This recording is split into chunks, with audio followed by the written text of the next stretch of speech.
Pode ser geração eleita, rompendo em fé? Estamos aqui em mais um episódio do GJCast, não é isso, Rony? É um grande prazer te encontrar mais uma vez nessa mesa. Eu quero pedir você para que se conecte com aquilo que a gente vai falar aqui. Eu tenho certeza que tudo aquilo que o Senhor colocou no nosso coração é aquilo que você precisa ouvir. Então mande esse vídeo para o máximo de pessoas que você puder. E eu tenho certeza, né, Davi, que eles serão muito abençoados. Isso mesmo. E antes da gente iniciar aqui, antes do céu derramar sobre nós o maná, eu quero pedir você que se inscreva nesse canal, curta esse vídeo e principalmente comente.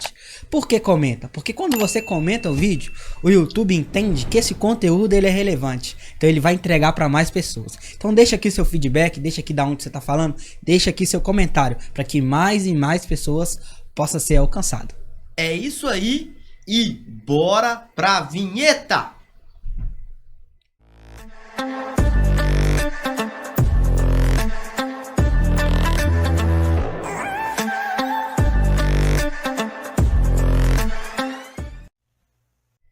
Estamos de volta e hoje nós temos um convidado muito especial. Alguém que o céu nos apresentou e depois dessa aliança nós nos tornamos grandes amigos. Alguém que tem um coração focado no reino, alguém que tem a sua vida investida no evangelho do Senhor Jesus Cristo. É com muita alegria e com muito orgulho que eu apresento o missionário evangelista cristão Kaique Braia. Fala, Rony, é um prazer estar aqui, viu? Um privilégio, eu fico muito honrado de estar aqui. Caminhar aos seus lados é um presente de Deus na minha vida. Já são aí uns 3, 4 anos que a gente caminha. Verdade. Vocês são inspiração, têm se tornado relevantes e influentes, não só em BH, mas por alguns lugares de Minas e no Brasil. Que vocês preservem seu coração, viu? E você que está me ouvindo pela primeira vez, prazer ter contato com você. Que Deus te abençoe, viu? E cola com a gente aqui que vai ser sensacional. E Kaique, como é que Jesus te encontrou? Como é que foi sua conversão? Cara, eu sempre tive contato com a igreja. Sempre tive. Só que eu nunca fui aquela pessoa mente aberta. Naquela época, criancinha, eu gostava muito de participar de teatro. Gostava muito de participar ali do coral quando eu era pequenininho. Eu lembro que eu morava no Cabana. Eu sempre fui de frequentar alguns lugares de igreja. Mesmo meu pai não sendo cristão, eu sempre tive contato com a igreja. As pessoas me chamavam e eu ia. Mesmo eu não sendo cristão naquela época, eu tinha só contato com a igreja. E eu lembro quando eu mudei pra onde eu moro hoje, que é São Joaquim de Bicas. Foi aonde que Deus, de fato, pegou meu coração e tomou pra ele. Então lá foi aonde que minha vida virou assim, ó, um norte. Eu sempre tive... Eu lembro quando eu deitava pra dormir, eu orava. Uma oração simples. Eu sempre tive esse contato com Deus. Só que eu nunca tinha minha mente expandida pra isso. Só que quando eu mudei pra cidade, quando Deus me encontrou, através de convites pra igreja, convites simples. E eu ia e eu comecei a frequentar. Comecei a ver, cara, eu preciso mudar. O que é isso que eu tô vendo? Minha vida, minha infância inteira eu tive contato mais com a religião. Mas quando eu converti, eu tive contato de fato com o Espírito Santo, com Deus. Então foi aí eu vi, cara, mas que evangelho é esse? Que evangelho é esse sensacional? Então eu reconheci, cara. Eu reconheci que eu não era nada, ninguém sem Deus. Eu reconheci que eu vim do pó da terra e precisava do Senhor. Então foi onde que eu falei, eu tenho esse defeito, vim do pó da terra e eu preciso dele. Sem ele eu não sou nada. Então eu reconheci isso na minha conversão. Então foi através de um convite para a igreja. Eu passei a frequentar. Minha mente foi mudando. Mesmo eu lá na cidade, quando eu me converti um pouco imaturo. Não que hoje a gente é maduro o suficiente. Mas é óbvio que a gente tinha pecado mais de estimação naquela época. Só que o Senhor vem mudando as coisas em mim. E eu pecava e falava, cara, mas tá errado. Algo me incomodava de uma forma natural. Uma coisa é eu virar pro Maico e falar, tá errado. Mas uma coisa é Deus virar pra mim e falar, você precisa mudar. Uma coisa é Deus virar e tocar no seu coração. Uma coisa é eu virar pro Rony e falar, Rony, você tá errado, você tá pecando. As pessoas quando falavam isso pra mim, não faz sentido nenhum. Pra mim isso não fazia meu coração se converter. Não fazia. Então o que fez meu coração converter e voltar pro Senhor foi de fato ter um contato íntimo com Deus no meu quarto. Ter de fato um contato com Deus, reconhecer quem Ele era. E que sem Ele eu era um fracassado. Eu tava percorrendo uma vida sem um Salvador. E você falou isso, que você teve, na sua infância, né? Você teve contato com o Evangelho. Isso foi através da sua família? Como é que foi esse contato? Alguém da sua família já era cristão? Foi através de vizinhos. Meu pai, ele ia às vezes na Templo dos Anjos. Meu pai gostava muito da Deus Amor, minha avó. Eu cheguei, eu acho que 2, 3 vezes na Deus Amor na época. Mas a tempo dos anos eu cheguei mais, gostava. Só que eu congregava mais perto de casa, quando eu morava no Cabana. Então ali eu participava de um coral, descia ali e tal. Ia na célula pra mim, nossa, eu não aguentava ficar. Meus amigos iam tudo na célula, eu falava, pô, tem que ir também. Então assim, eles iam, tem que seguir eles. Então era desse jeito. Então foi isso que me fez atrelar esse convite, a ter vizinhos por perto que me convidavam, foram os vizinhos. E pra você ver que o convite ele tem muito impacto, né? Às vezes a gente acha assim, não, já chamei o fulano lá, o fulano não vai. Mas que a gente podemos entender que através de um convite pode mudar a vida daquela pessoa pra sempre. Demais. E se a gente insistir, vamos lá.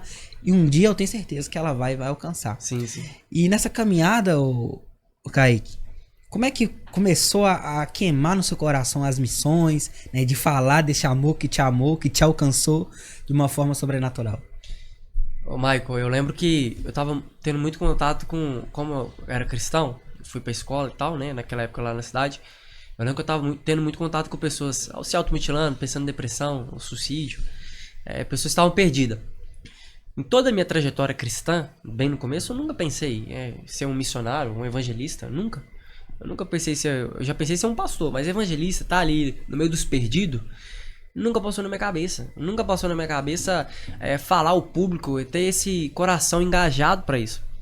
Mas eu lembro que o que mudou de fato minha vida foi ouvir homens como George Whitefield, John Wesley. Eu comecei a ver esses caras e eu lembro que John Wesley, George Whitefield, eles falavam muito, Spurgeon, falavam muito que existe dores na vida das pessoas, existe dores de parto no mundo, e eu comecei a ver isso.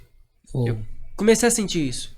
A missão na minha vida não veio por um entendimento do que eu tenho que cumprir, mas veio por um sentimento de que eu tenho que servir. Então ela não veio por lendo umas escrituras, por mais que eu já li, mas era vago às vezes pra mim. Era vago eu lendo ali Marcos 16:15. E tipo, todo mundo... era vago, não fazia sentido pra mim. Só que quando eu vi que existia... que as pessoas estavam sofrendo, que as pessoas estavam chorando, e não tinha quem pregue às vezes, não tinha quem serve às vezes, não tinha quem pare pra ouvir, não tinha quem pare pra servir elas, foi o que tomou meu coração. Foi o que penetrou no meu coração aquilo e falou, cara, eu preciso servir. Eu olhava para um cenário catastrófico na minha cidade, e quando eu digo catastrófico, é uma galera perdida.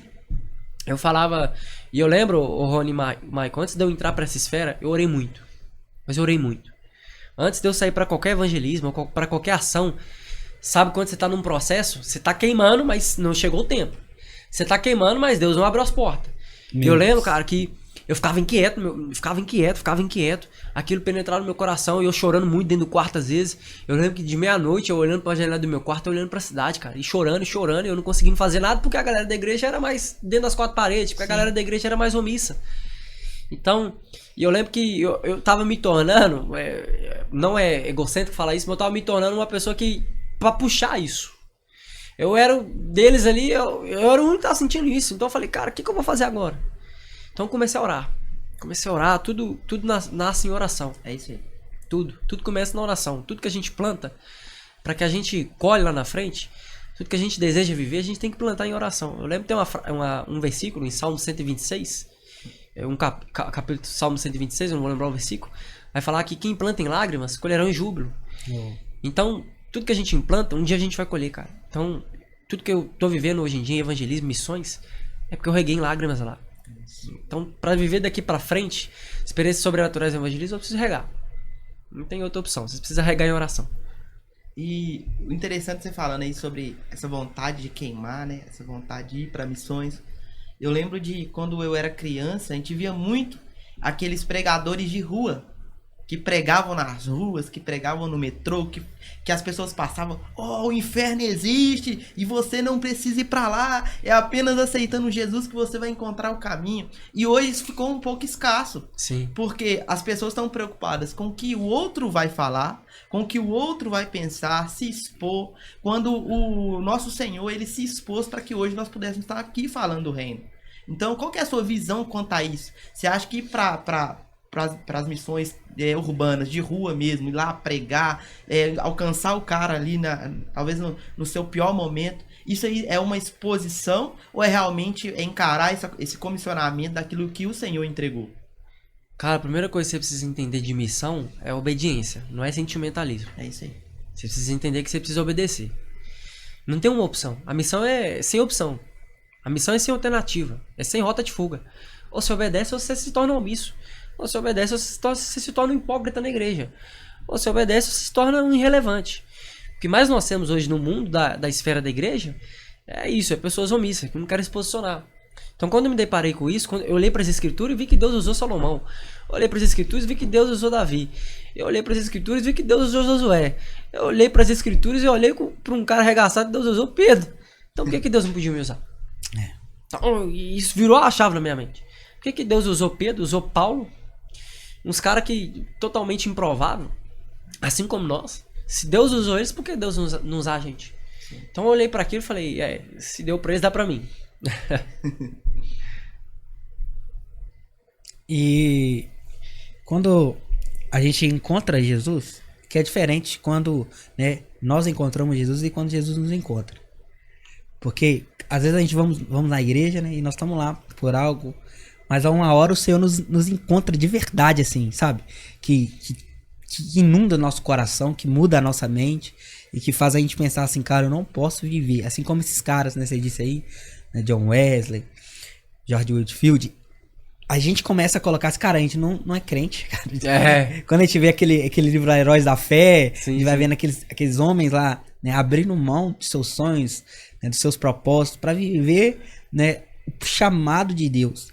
E quando a gente começa a fazer essas obras, não sei como aconteceu pra você, eu quero que você conta, quando você começou a ir realmente para fora, né? Porque quando a gente vive uma realidade na igreja e quando a gente vamos nas casas, eu já vi que você tem um trabalho muito top, né? Você vai nas casas das pessoas, né? E como é que Jesus é apresentado lá?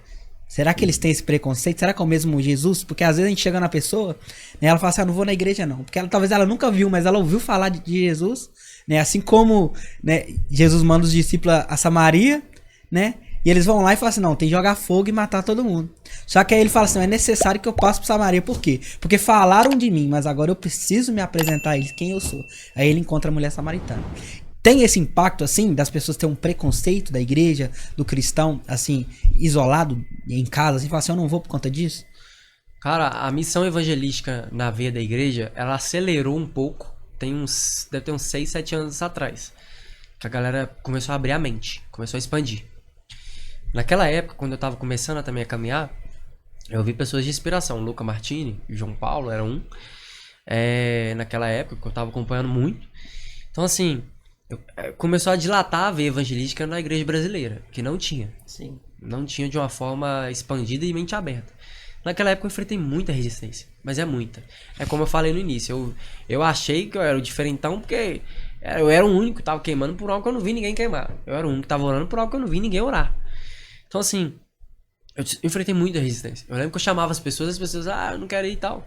Eu lembro que eu convidava... eu lembro que eu convidava uns pastores e não quero ir e tal. Então, tipo assim, eu enfrentei muita resistência.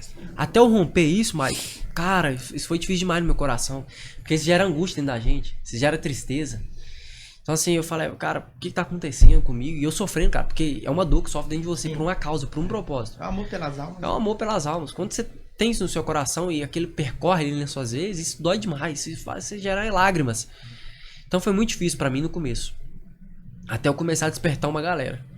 Só que foi um processo. Um processo que talvez naquela época, se eu tivesse uma mentalidade que eu tenho hoje, eu não teria ter sido tão ansioso naquela época, por querer romper logo isso, mas que era muito difícil. Porque igual eu te falei, eu precisei plantar em oração. As pessoas não queriam ir.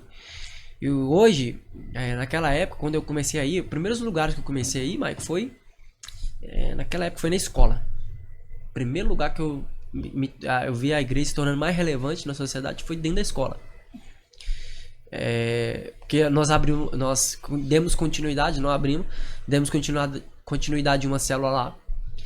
Eu lembro que essa célula chegou a bater 300, 400 pessoas no intervalo. Eram 15 minutos. 15 minutos pra gente resumir o evangelho. A gente não levava nem Bíblia, pra você ter ideia, a gente não levava. Era um celular, era um coração envolvido e era um ouvido disposto a ouvir as pessoas. O que mais confrontou a galera da escola naquela época não foi os careta evangélicos, não foi isso. O que mais confrontou a galera falou, pô, mas que esses caras tá fazendo aqui? Pô, como é que isso aqui tá bombando tanto? Então a galera começou a ir, velho. Começou a ir natural. Eu lembro que eu postei um vídeo no Facebook e eu postei o vídeo no Facebook. Deu outro dia na célula, tinha 300 pessoas na célula. No dia que eu postei o vídeo foi cerca de 50 pessoas, mas quando eu postei o vídeo eu nem esperava, velho. Postei o vídeo até no Facebook, nem Instagram era engajado. Postei no Facebook, eu lembro que no dia tinha 300 pessoas. Então assim, meu primeiro campo de missão foi na célula da escola. O que mais confrontou a galera não foi alguém com uma Bíblia, mas foi ativando dois livros que eu mais enfatizo. Filipenses 2:5, age em vós os mesmos sentimentos que houve em Cristo Jesus. E Forte. 1 João 3:18, que vai falar que, filhinhos, não amemos de palavra, nem de boca, mas em ação e em verdade. Então assim, foi isso que confrontou a galera naquela época. Foi ter uns cristãos que estavam amando nação. Foi ter uns cristãos que paravam a vida toda pra amar a galera. Então assim, nesses lugares, pra responder a última pergunta do Michael, nas casas, percorrendo algumas ruas, a gente chegava lá disposto a ouvir a pessoa e a amar a pessoa. Esquece esse trem de Bíblia, no sentido de, vim pregar pra você na lata. Não era isso, cara. A gente veio ouvir você primeiro. A gente veio se conectar com a sua história. A gente veio ouvir a sua história para que a sua história se conecte e faça sentido pra gente. Para que a nossa história faça sentido pra ele. O evangelismo, ele é relacionamento. O evangelismo não é você pegar um versículo bíblico e enfiar a goela abaixo da pessoa. Na verdade, né, a Bíblia, ela tem que ser uma regra de fé e prática na nossa vida. Sim. Lógico que acredito que todos os trabalhos que vocês foram fazendo e fazem até hoje, foi todos baseados na Bíblia. Sim, todos. O que eu acho que você está querendo dizer em relação a isso, é realmente introduzir a Bíblia de forma mais leve, de uma forma que não seja tão brusca, que a pessoa consiga entender aquilo que está sendo ministrado na Bíblia de forma prática. É isso mesmo, né? A palavra, ela não muda. O contexto da mensagem, ela muda. Sim. A palavra, ela nunca vai mudar. Nunca. Você nunca tem que distorcer uma palavra biblicamente. Então, nos evangelismos, a gente não fazia isso. A gente pegava a mensagem e contextualizava dentro da história da pessoa. Uhum. Contextualizava para que ela entenda a mensagem. Você lembra de Jesus quando ele pregava em parábolas? Sim. É isso. Tem gente que não vai entender a Bíblia em lata, então você precisa pegar parábolas. Eu lembro que já chegou vezes da gente conversar um assunto todo aleatório e no final introduzir a mensagem. A maioria dos nossos evangelismos era assim.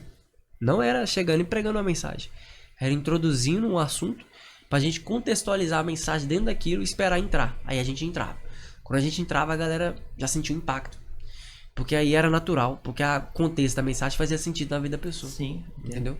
E nesses meios que vocês foram fazendo esses trabalhos evangelísticos, teve alguma experiência que te marcou? Algum momento que você falou assim, cara, eu preciso estar nisso mesmo?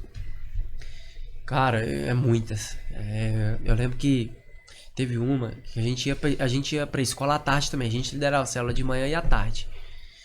Só que à tarde, cara, era uma forma sobrenatural. À tarde a gente tinha autoridade pra tirar qualquer aluno de sala de aula pra conversar. Top. Os diretores passavam casos pra gente. Então não era a gente que forçava nada. A gente chegava lá, fazia a célula no intervalo, mas depois do intervalo do turno da tarde não ficava lá. Eu ficava lá geralmente até o horário de ir embora, até 5h25. Porque os diretores pediam pra gente conversar com alguns casos de aluno. Então, talvez, eu tenho diversas experiências, mas essa, de uns diretores, de uns professores reconhecer o que estava acontecendo. E de falar assim, pode tirar. Teve época que os alunos acabavam a prova mais cedo e a gente tirava de sala. Não era a gente que tirava sem autorização, era isso que passava o caso pra gente.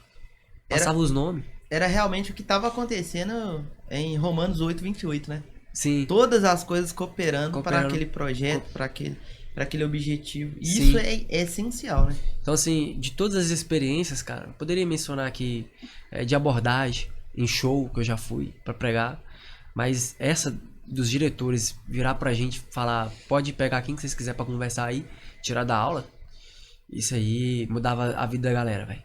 Isso foi o que mais me chocou. Porque você vê que foi algo natural. Você vê o que aconteceu em 2019 e depois veio a pandemia. Mas você vê o que aconteceu em 2019 ali no começo do ano, até antes da pandemia, até dezembro ali as férias, você vê que foi realmente Deus derramando um avivamento sobre a escola. Uou. Então, assim, foi algo incrível que a gente viveu. Sim. Depois durante essa época a gente treinou líderes, porque a gente ia formar, então a gente precisava treinar. Show. A gente treinou, uma galera deu continuidade, hoje não tem, óbvio, mas assim, o que mais me encantou foi isso, Rony. Cara, isso mexeu comigo demais. Você disse que foi em shows, né? Quais eram os tipos de evangelismo que você fazia? Assim, vocês iam em shows, vocês iam em outros lugares? Qual era a movimentação que o Senhor movia vocês? Michael, os shows que nós íamos o primeiro show que a gente foi da cidade vizinha, que é Igarapé, ao lado. Se não me engano, foi a primeira vez que a gente foi num show. E aí, quando a gente vai nesses lugares evangelizar, a gente vai de forma que contextualiza a mensagem e a mensagem adentre dentro da vida da pessoa. Então a gente não vai lá com cartazes de Jesus te ama. A gente não vai nisso. A gente vai com cartazes, geralmente, que uma pessoa mandou dizer que te ama. Um ponto de interrogação, as pessoas, por curiosidade, chegavam na gente e perguntavam. Ou a gente entregava algo. Os cartazes, geralmente, eu lembro que teve um cartaz que a gente fez, posso te dar um abraço. Cara, isso aí, vocês não teve ideia. O que parava de gente nas portas dos shows. A gente não entrava nos shows, tá? A gente ficava do lado de fora. Mas o que teve de gente parando para receber só um abraço das meninas e alguns meninos, e a oração era um nível absurdo. Todo mundo queria receber só um abraço. Não. E um abraço muda destino de pessoas. Um abraço, ele pode curar uma pessoa. Você ter ideia do poder do evangelho? O poder do evangelho não está sobre uma pregação em si, que você se torne um cara chato. O poder do evangelho está na sua ação também. Isso aí que você fala é muito interessante, porque esse ambiente, né, Davi, que tá todo propício pros jovens, pros adolescentes ali fazer coisas que desagradam a Deus, revelam a sua carência. E tem uma frase que me chama muita atenção, que ela diz assim: a carência dos homens é profunda, porque o relacionamento com Deus é raso. Então, todas as vezes que nós não nos relacionarmos com Deus, mais carentes nós vamos nos tornar. E esses ambientes aonde que os jovens iam, aonde que as pessoas ali querem saciar uma fome que não tem como saciar nesses locais, acaba revelando o que realmente ela quer. Então, quando você chega ali com um cartaz, quando você chega ali com uma proposta diferente, as pessoas entendem que tem outra opção. Porque a maioria das pessoas, talvez que está em casa aqui assistindo a gente, não enxergam uma saída para o problema dela. E talvez existem pessoas, Kai, que estão indo para shows, que estão com uma rotina toda acelerada, que por algum motivo caiu nesse vídeo aqui. Eu gostaria que o que você teria para dizer para essa pessoa que está focando, que está vivendo uma vida ali só em carência humana, focando em shows, qual é essa outra opção que você daria para ela nesse exato momento? A carência não vai te preencher. A carência, ela toma o seu coração por um tempo. Uma coisa que eu aprendi, e até uma frase meio que de namorinho, mas é muito boa. A carência, em tempos de carência, vai te fazer você enxergar em uma mulher ou um homem, um ogro ou uma ogra. Quando na verdade ela não é essa pessoa que ela reflete. Então a carência, ela vai promover isso em você. E isso é muito sério. Então saiba que tudo que você vive, esses picos de carência, esses picos de... Todo coração anseia pela manifestação do Filho de Deus. Todo coração, no fundo, tem fome e sede por Deus. Essas pessoas não sabem disso, mas tem. Porque elas reconhecem que estão vivendo uma vida vazia. Então sabe que a única coisa que pode preencher é o Senhor. Eu entendo que você está passando, que é difícil. E é difícil, é um processo de mudança. Mas sabe que o destino da vida não está aí. O destino da vida está aos pés do Senhor. O destino da vida está sem reconhecer que você é um fracassado ou uma fracassada e precisa de um Salvador. E quando você fala isso, né, você vê que as pessoas, eles estão lá nos shows, eles estão lá nas boates, mas eles estão vazios, né? Eles estão procurando algo. É por isso que a Bíblia diz assim, que o mundo ele não está ansiando pela manifestação dos pastores, dos evangelistas, dos mestres, dos profetas que revela. Não, o mundo está ansiando a manifestação dos filhos de Deus. Daqueles que vão lá por amor, vão colocar, introduzir a palavra nas igrejas, tanto nas escolas, no trabalho. a manifestação de um caráter transformado. E é isso que inunda as pessoas. A gente fizemos também esse evangelismo do cartaz. E a gente fazemos assim, Kaique, cara, ninguém vai vir. Né? A gente pensa assim quando a gente vai, ninguém vai vir, mas vamos fazer.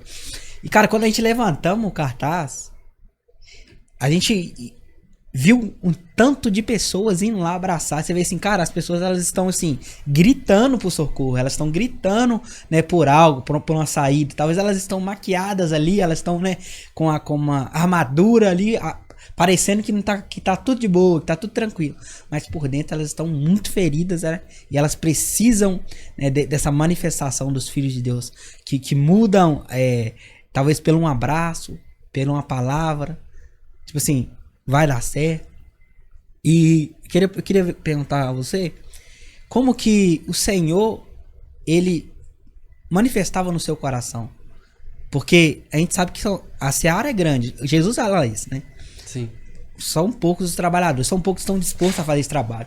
Sabe, porque muitas das vezes as pessoas estão tão acomodadas dentro da igreja, com ar-condicionado, com a cadeira acolchoada, né? E esquece que precisa ir. E às vezes ela fica interna, esquece de que a igreja ela foi chamada de eclésia, né? Chamados para fora, chamados para, né, para inundar os corações. E esses trabalhadores, eles se agregavam ou foi difícil você enfrentar isso? Num curto período, no começo eu enfrentei muita barra, mas depois isso foi desenvolvendo, a galera foi acordando, a galera foi despertando. Então nesses shows, a juventude começou a abraçar mais, não todo mundo da igreja, não uns 300 mesmo que uma igreja tem, mas ali 15, 20. Não, era quase já ali, é um número significativo. quase 10%. É. Mas era um número significativo. Porque não adianta também ser isso com 5 pessoas, você até pode ir, mas pelo tamanho de alcance que tem um show, é mais fácil ir com mais pessoas.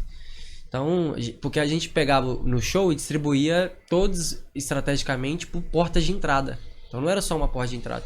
Toda porta de entrada tinha um tipo de evangelismo, não era só um tipo. Tinha um tipo de evangelismo, todas as portas de entrada. Então nós alcançava todo o público do show. Até na avenida que parava os carros pra galera descer, tinha gente alcançando. Um dos evangelismos que a gente pode chamar, mais ou menos de evangelismo, chama Atos de Bondade. Eu aprendi isso lá no Eleve, na igreja da cidade. Eu lembro que no show, cara, a gente parava para abrir as portas dos Uber, dos táxis. A gente parava, a galera já estranhava, a galera enfrentava resistência nisso. Mas a galera falava, pô, por que esses caras tá me amando? Por que esses caras tá me servindo assim, abrindo a porta pra mim assim do nada? Então assim, isso expandiu, cara. Os atos de bondade de a gente entregar rosas pras mulheres.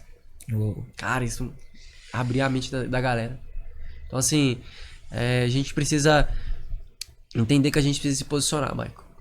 A galera tá gritando, a galera tá sofrendo, a galera tá gemendo por dores de parto. E não tem quem prega às vezes, não tem quem serve. A seara é grande, poucos são os trabalhadores.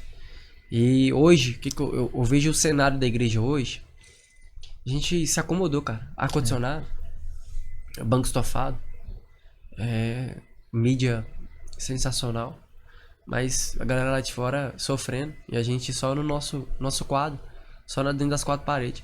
Então eu vejo hoje a relevância da igreja, Michael, o Rony, a relevância da igreja não é medida por quanto ela prega, por quanto ela tem de mídia. A relevância da igreja não é medida por quanto ela sabe e expressa, o quanto de membro ela tem. A relevância da igreja não está sobre a quantidade de membro dela. A relevância que diz que a igreja é ou não na sociedade é quando ela sai para fora. E hoje a gente tem uma igreja que é irrelevante. Hoje a gente tem um público cristão que é muito irrelevante porque não sai para fora. Não tem como, cara. A gente foi chamado para ir por todas as esferas da sociedade. Aí a galera fala, o mundo tá isso, o mundo tá aquilo e tal, mas é claro que o mundo vai estar assim e isso. Porque por ausência do bem. Verdade. Por ausência dos cristãos. Então, hoje nós paga por aquilo que nós plantou lá atrás. Uma omissão dentro das 4 paredes. Então, hoje nós tá pagando por isso. Para reverter isso vai levar anos. Só que a gente precisa começar a bater nessa tecla. Despertar um povo mais. Eu sei, Mike, a gente precisa entender um negócio. Eu preciso ser sincero. Nossa vida é muito corrida. Sim. Nossa vida é muito corrida. Eu sei disso, eu entendo, tudo bem. Mas o nosso evangelismo era no máximo de 1h30, 2 horas. Pô, você não pode parar 2 horas para servir alguém? Não adianta, a gente vai construir uma margem cristocêntrica, uma margem de uns cristãos que só tá lá por tabela, não ama ninguém, não serve ninguém, não para pra ouvir ninguém, não dá atenção pra ninguém. E isso, o pior não é pra gente, o pior é que o mundo tá vendo. Por isso que o mundo criou certas resistências pra quando a igreja abre sua boca pra pregar. Você vem pregar pra mim, mas você não vive isso. Você vem pregar pra mim, mas você só fica lá na sua igreja. Pô, você vem pregar pra mim, mas você tá só lá na sua panelinha lá da igreja. E nunca parou pra me amar. Então a galera tem essa resistência. Aí quando a galera sai pra fora e começa a amar, tá, a galera fica doida. A galera fica doida porque, cara, isso me impressiona a galera. Por que essa galera tá me amando? Por que esse público tá me amando tanto assim? Então, os filhos se converterão ao pai, às vezes, por ação. Por parar pra amar e servir. Um abraço, meu destino. Ô Rony, eu parar pra te ouvir, eu posso mudar toda a história da sua vida. Só porque eu parei pra te ouvir. Tem pessoas que precisam só ser paradas pra ouvir. Tem pessoas que precisam só de eu olhar pro olho dela e eu te entendo. Tem pessoas que precisam só disso. Então assim, a gente precisa despertar o povo cristão. A gente precisa despertar a igreja. Isso, eu não tô falando na igreja brasileira. Você que tá me ouvindo, eu quero falar que você tem que se despertar na sua igreja local primeiro. Desperta na sua igreja local. Seja você, uma frase que uma pessoa lá da igreja, chama até o Monteiro, Matheus Monteiro, ele fala muito, ele e o Jonathan, eles falam que a igreja só falta aquilo que você não trouxe. Então a gente reclama sobre aquilo que a gente poderia ser solução. A gente questiona sobre aquilo que a gente deveria estar levando pra mesa. Isso é muito forte porque realmente nós, né, fazemos parte de um reino onde nós precisamos entender que nós não estamos ali para receber, nós estamos ali para entregar. A maioria da visão das pessoas dentro da igreja ou quando vão para a igreja é uma visão de ganhar. Ah, eu vou ser abençoado na minha vida financeira. Eu vou ser abençoado na minha vida sentimental. Eu vou ser abençoado, sei lá, na minha vida profissional. E isso acontece por consequência de um comportamento cristão e ético. Mas o maior objetivo de estar em uma comunidade cristã é você entregar aquilo que você precisa para tornar aquele ambiente melhor. Você contou aí que teve algumas resistências, que teve alguns percalços durante o caminho para até mesmo executar esse trabalho evangelístico fora da igreja. Eu gostaria de te perguntar se teve alguma tentativa de realmente tentar parar esse movimento, tentar parar esse ministério, pessoas que realmente dificultaram o trabalho. Agora não mais tendo resistência em ir, mas tendo o objetivo de parar esse ministério que vocês estavam fazendo. Só para responder a sua primeira pergunta, que às vezes a gente fica acomodado, né? Quando você começou a entrelaçar aí, eu lembro de Pedro. Quando Pedro sobe para um monte com os outros discípulos, e ele vê uma nuvem de glória e tal. O Pedro ficou, cara, o que é isso e tal? E ele viu a face lá, né? Na nuvem de Deus. E o Pedro falou, vamos construir uma tenda. Cara, esse versículo, essa parte da Bíblia mudou minha vida na época. Me deu outro norte de missão. Aí que eu preciso pregar mesmo. Quando eu vi isso, Pedro queria construir uma tenda. Por onde a nuvem de glória estava, para ele ficar ali. E aí o Senhor fala para ele, não, Pedro, desce que tem pessoas lá embaixo que precisam ouvir de mim. Porque tem pessoas lá de fora sofrendo e precisam ouvir minha mensagem. Então Pedro ficou tão espantado com a glória de Deus e ficou tão encantado que, eu preciso construir uma tenda. Vamos construir uma tenda? E aí Deus, barrou. Então assim, muitas vezes a gente é isso, cara. Quer construir tenda. Quer construir tenda sobre aquilo que Deus está nos chamando pra transbordar. Para onde Deus está nos chamando para fluir. Porque a gente precisa de um canal. Se o canal parar na gente tá vivendo uma vida só egocêntrica, só de receber e não de entregar nada. Pra segunda pergunta, cara, várias vezes eu quis parar. Várias vezes, vou mentir não. Várias vezes quis no meu coração desistir. Porque você vê algumas pessoas falando, o que vocês estão fazendo aí? Pô, isso não faz sentido, tá errado biblicamente. As pessoas muito fechadas pra Bíblia. Não lê a Bíblia. Fala a verdade. Não lê as escrituras. Pega um contexto ali isolado e fala que é isso, mas não é. Então, a gente começou a querer desistir às vezes, porque a gente tava enfrentando muita barra pra... Não, vocês têm que parar. Não, vocês têm que servir mais a igreja local. Por mais que a gente servia muito a igreja local. Só, cara, a gente tinha uma rotina muito pesada fora da igreja. Muito intensa fora da igreja. Eu não tô falando de ser itinerante fora da cidade, não. Era no ambiente. Então, assim... A gente enfrentava essa resistência. Esse foco de desistir era pra que, vocês precisam diminuir um pouco. Vocês precisam ter uma atenção a mais aqui. Cara, as pessoas lá de fora chorando. Então, várias vezes nós pensamos em desistir por causa disso. Porque a gente via pessoas que não queriam cumprir, não queriam ir. Várias vezes eu pensei em desistir porque as pessoas não queriam ir, cara. E eu lembro que eu comecei a, pelo menos, servir os meus amigos e pregar pra eles sozinho. Eu comecei a ir em alguns lugares pra amar a galera. Eu lembro que teve uma época, e isso foi até uma pessoa que me mostrou lá na igreja lá. Uma pessoa virou pra ele e falou assim: cara, uma pessoa viu você lá no show lá. E nesse dia eu tava sozinho, eu não tava com um público cristão. Eu tava com uma galera, uns amigos meus que não é cristão, mas estavam lá pra curtir o show e eu tava lá com eles. Não fiz nada de errado. Nada. Literalmente nada. Só tava andando com os caras. Virou um bafafá. Nos bastidores. Isso eu fui saber só depois de 3 anos. Nossa. Virou um bafafá. Mas pra você ver. Então assim, eu preciso estar lá pra amar eles. A galera, os meus amigos viraram pra mim: ô Braz, você não pode vir aqui não. Eu falei: eu posso, eu tenho que amar você. A galera já espantava. Então assim, o maior ponto de desistência que a gente enfrentou foi esse. Ver a galera não querendo ir, isso entristece, mano. Isso rouba o seu coração. Isso te desanima às vezes. Isso é frustrador.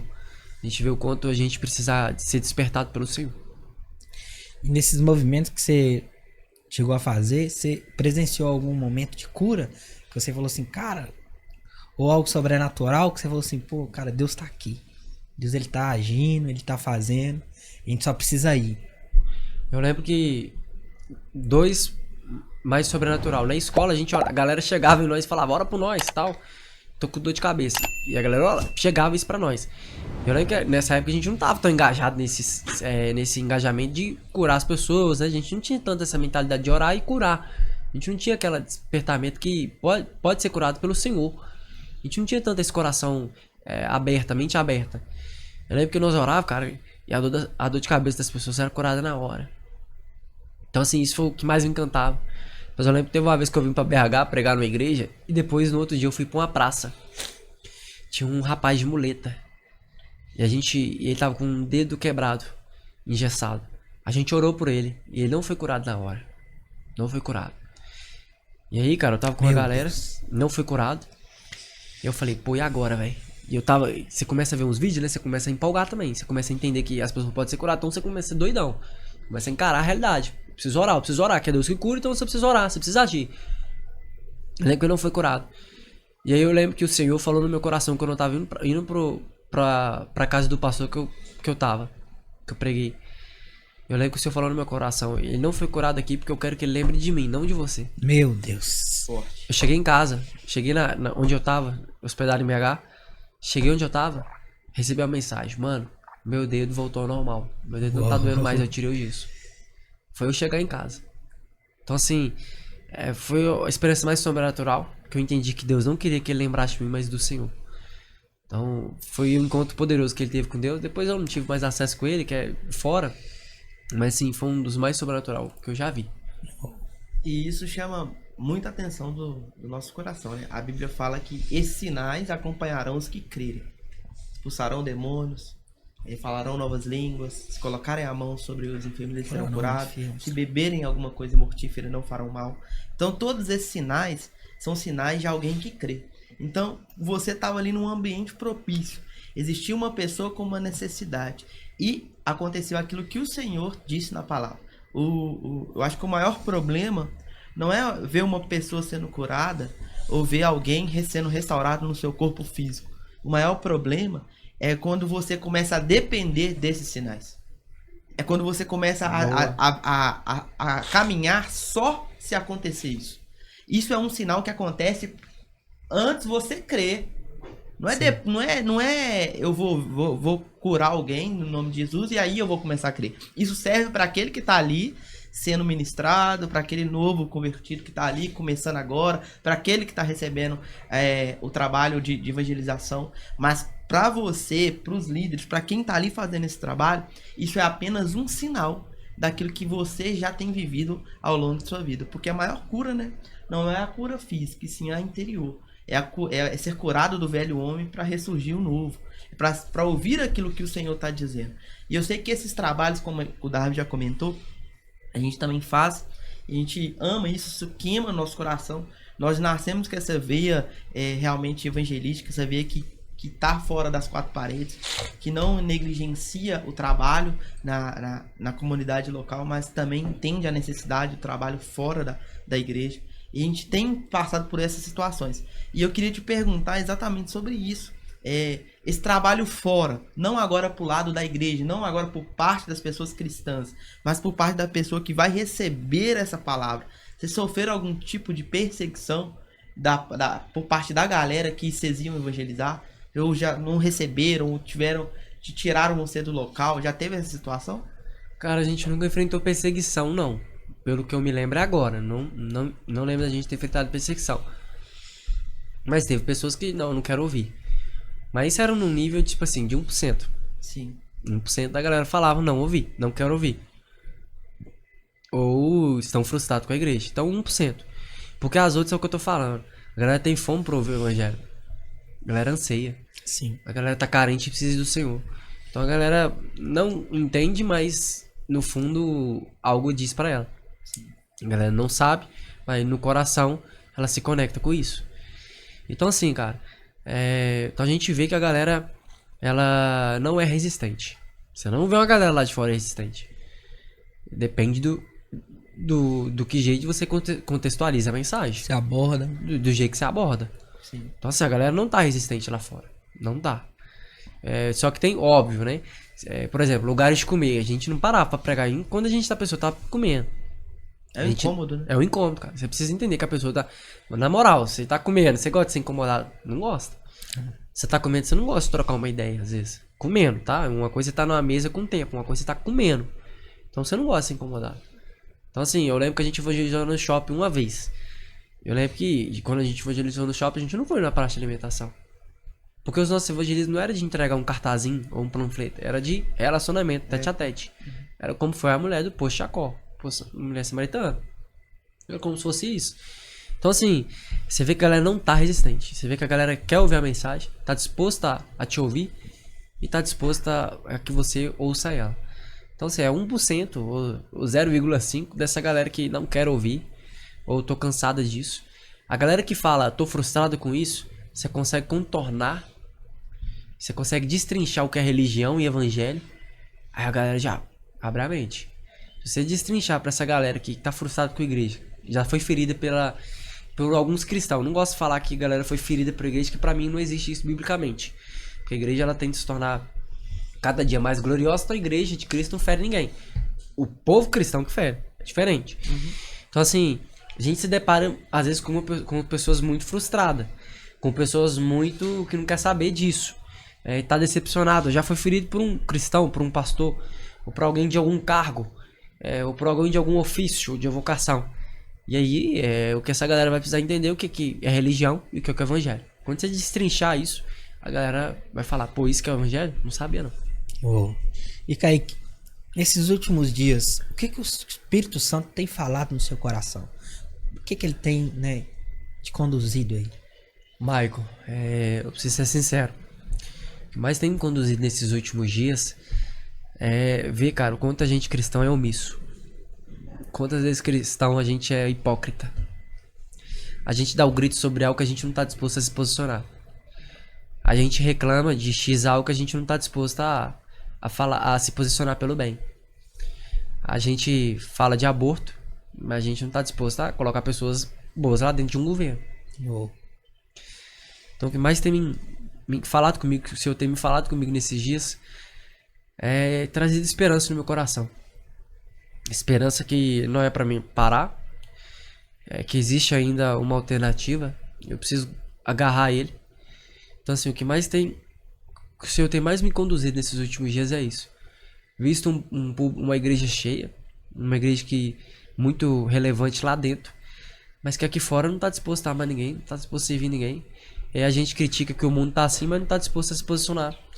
A gente fala de aborto, mas não tá disposto a se posicionar, colocar governantes bons lá dentro. A gente fala que a faculdade tá assim, mas não tá disposto a pregar na universidade. Então assim, cara, a gente fala de algo que a gente se torna hipócrita porque a gente não cumpre. Então, o Senhor tem mais me mostrado nesses últimos dias, o quanto de nós somos omisso e hipócrita Uma vez, eu preguei até lá na igreja de vocês, que uma vez omisso, a gente se torna uma pessoa sem empatia, que não vai amar ninguém e que não vai servir ninguém. Porque a omissão tá governando o nosso coração. E a gente acaba perdendo a funcionalidade da igreja, de ser igreja. Porque a igreja, ela vem para apresentar Jesus, mas ela também vem para suprir uma necessidade da comunidade. Porque às vezes nós achamos que, é o que você falou, a igreja é ir lá, participar de uma liturgia de culto. Abrir o culto, cantar canções, orar, ter uma palavra e vai embora para casa. E isso é ser igreja. Isso faz parte de um culto litúrgico da igreja. Exato. Mas ser a igreja é realmente suprir a necessidade da comunidade, não só local da igreja, mas a comunidade da galera de fora. Porque muitas das vezes a gente tem essa visão de quatro paredes, essa visão de realmente só a galera cristã, a gente acaba esquecendo que existem famílias que, por mais que talvez ela não é da nossa igreja, mas ela precisa de uma cesta básica. Sim. Ela precisa de um apoio num curso profissional. Ela precisa de um apoio, sei lá, para ser ingressada na área escolar. Então, eu acho que a igreja, é o que ele disse nos diáconos lá, né? Quais eram os objetivos do diácono? Era o quê? Cuidar de órfãos e viúvas, cara. O que são os órfãos e viúvas hoje? Aquele que tem necessidade. Aquele que talvez não consegue com as suas próprias pernas. Ah, mas ele teve mais escolhas. Beleza, ele teve mais escolhas. Mas você, igreja, está aqui para dar ele uma nova opção, que é através do evangelho, que é através de Jesus, entender para ele que a história dele pode ser reescrita.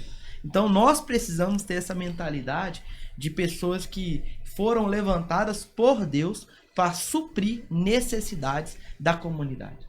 E no seu trabalho evangelístico, para a gente já partir para os patrocinadores, o impacto na sociedade. Qual o impacto da sociedade que você tem visto através do seu trabalho evangelístico que você vem desempenhando durante esses anos?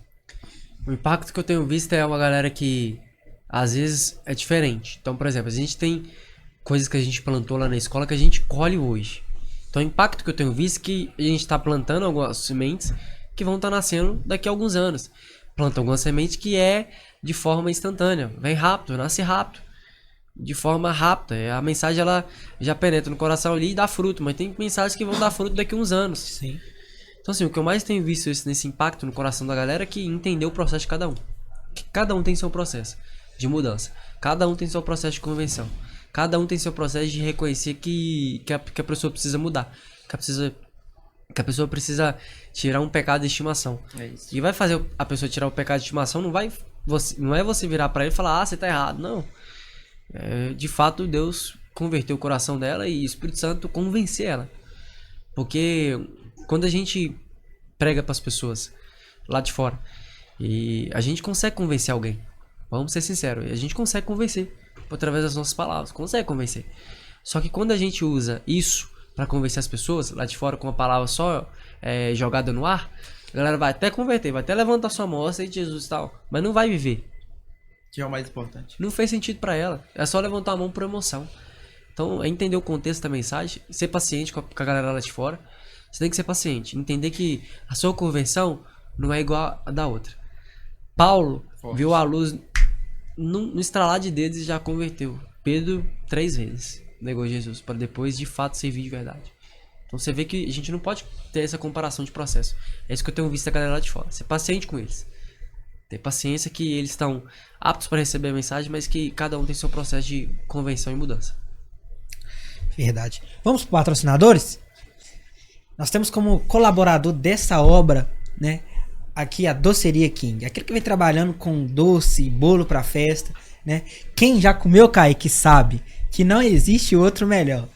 Doceria King, ele vem revolucionando aí nos doces, nas trufas. Fala aí, Rony. Maravilhoso. A fama que essas trufas têm, né? Tanto na igreja, tanto no trabalho, né? Porque são maravilhosas. Então você que precisa aí, né, de um bolo para sua festa, pro seu filho, né, para sua escola, para onde você quiser, procure a Raíra. Aqui vai estar os endereços, aqui vai estar, né, toda a descrição, contato para você falar. Eu tenho certeza que você vai se surpreender, porque lá tem produtos de qualidade. Então precisou bolo para festa, docinhos, trufas, Doceria King. Agora eu quero falar com você que por algum momento, eu acredito que isso aí todo mundo já viveu. Problemas com a internet. Já viveu problemas com a internet? Demais da conta. Cara, seus problemas, isso não é um clichê, é a realidade. Eu vejo pessoas falando.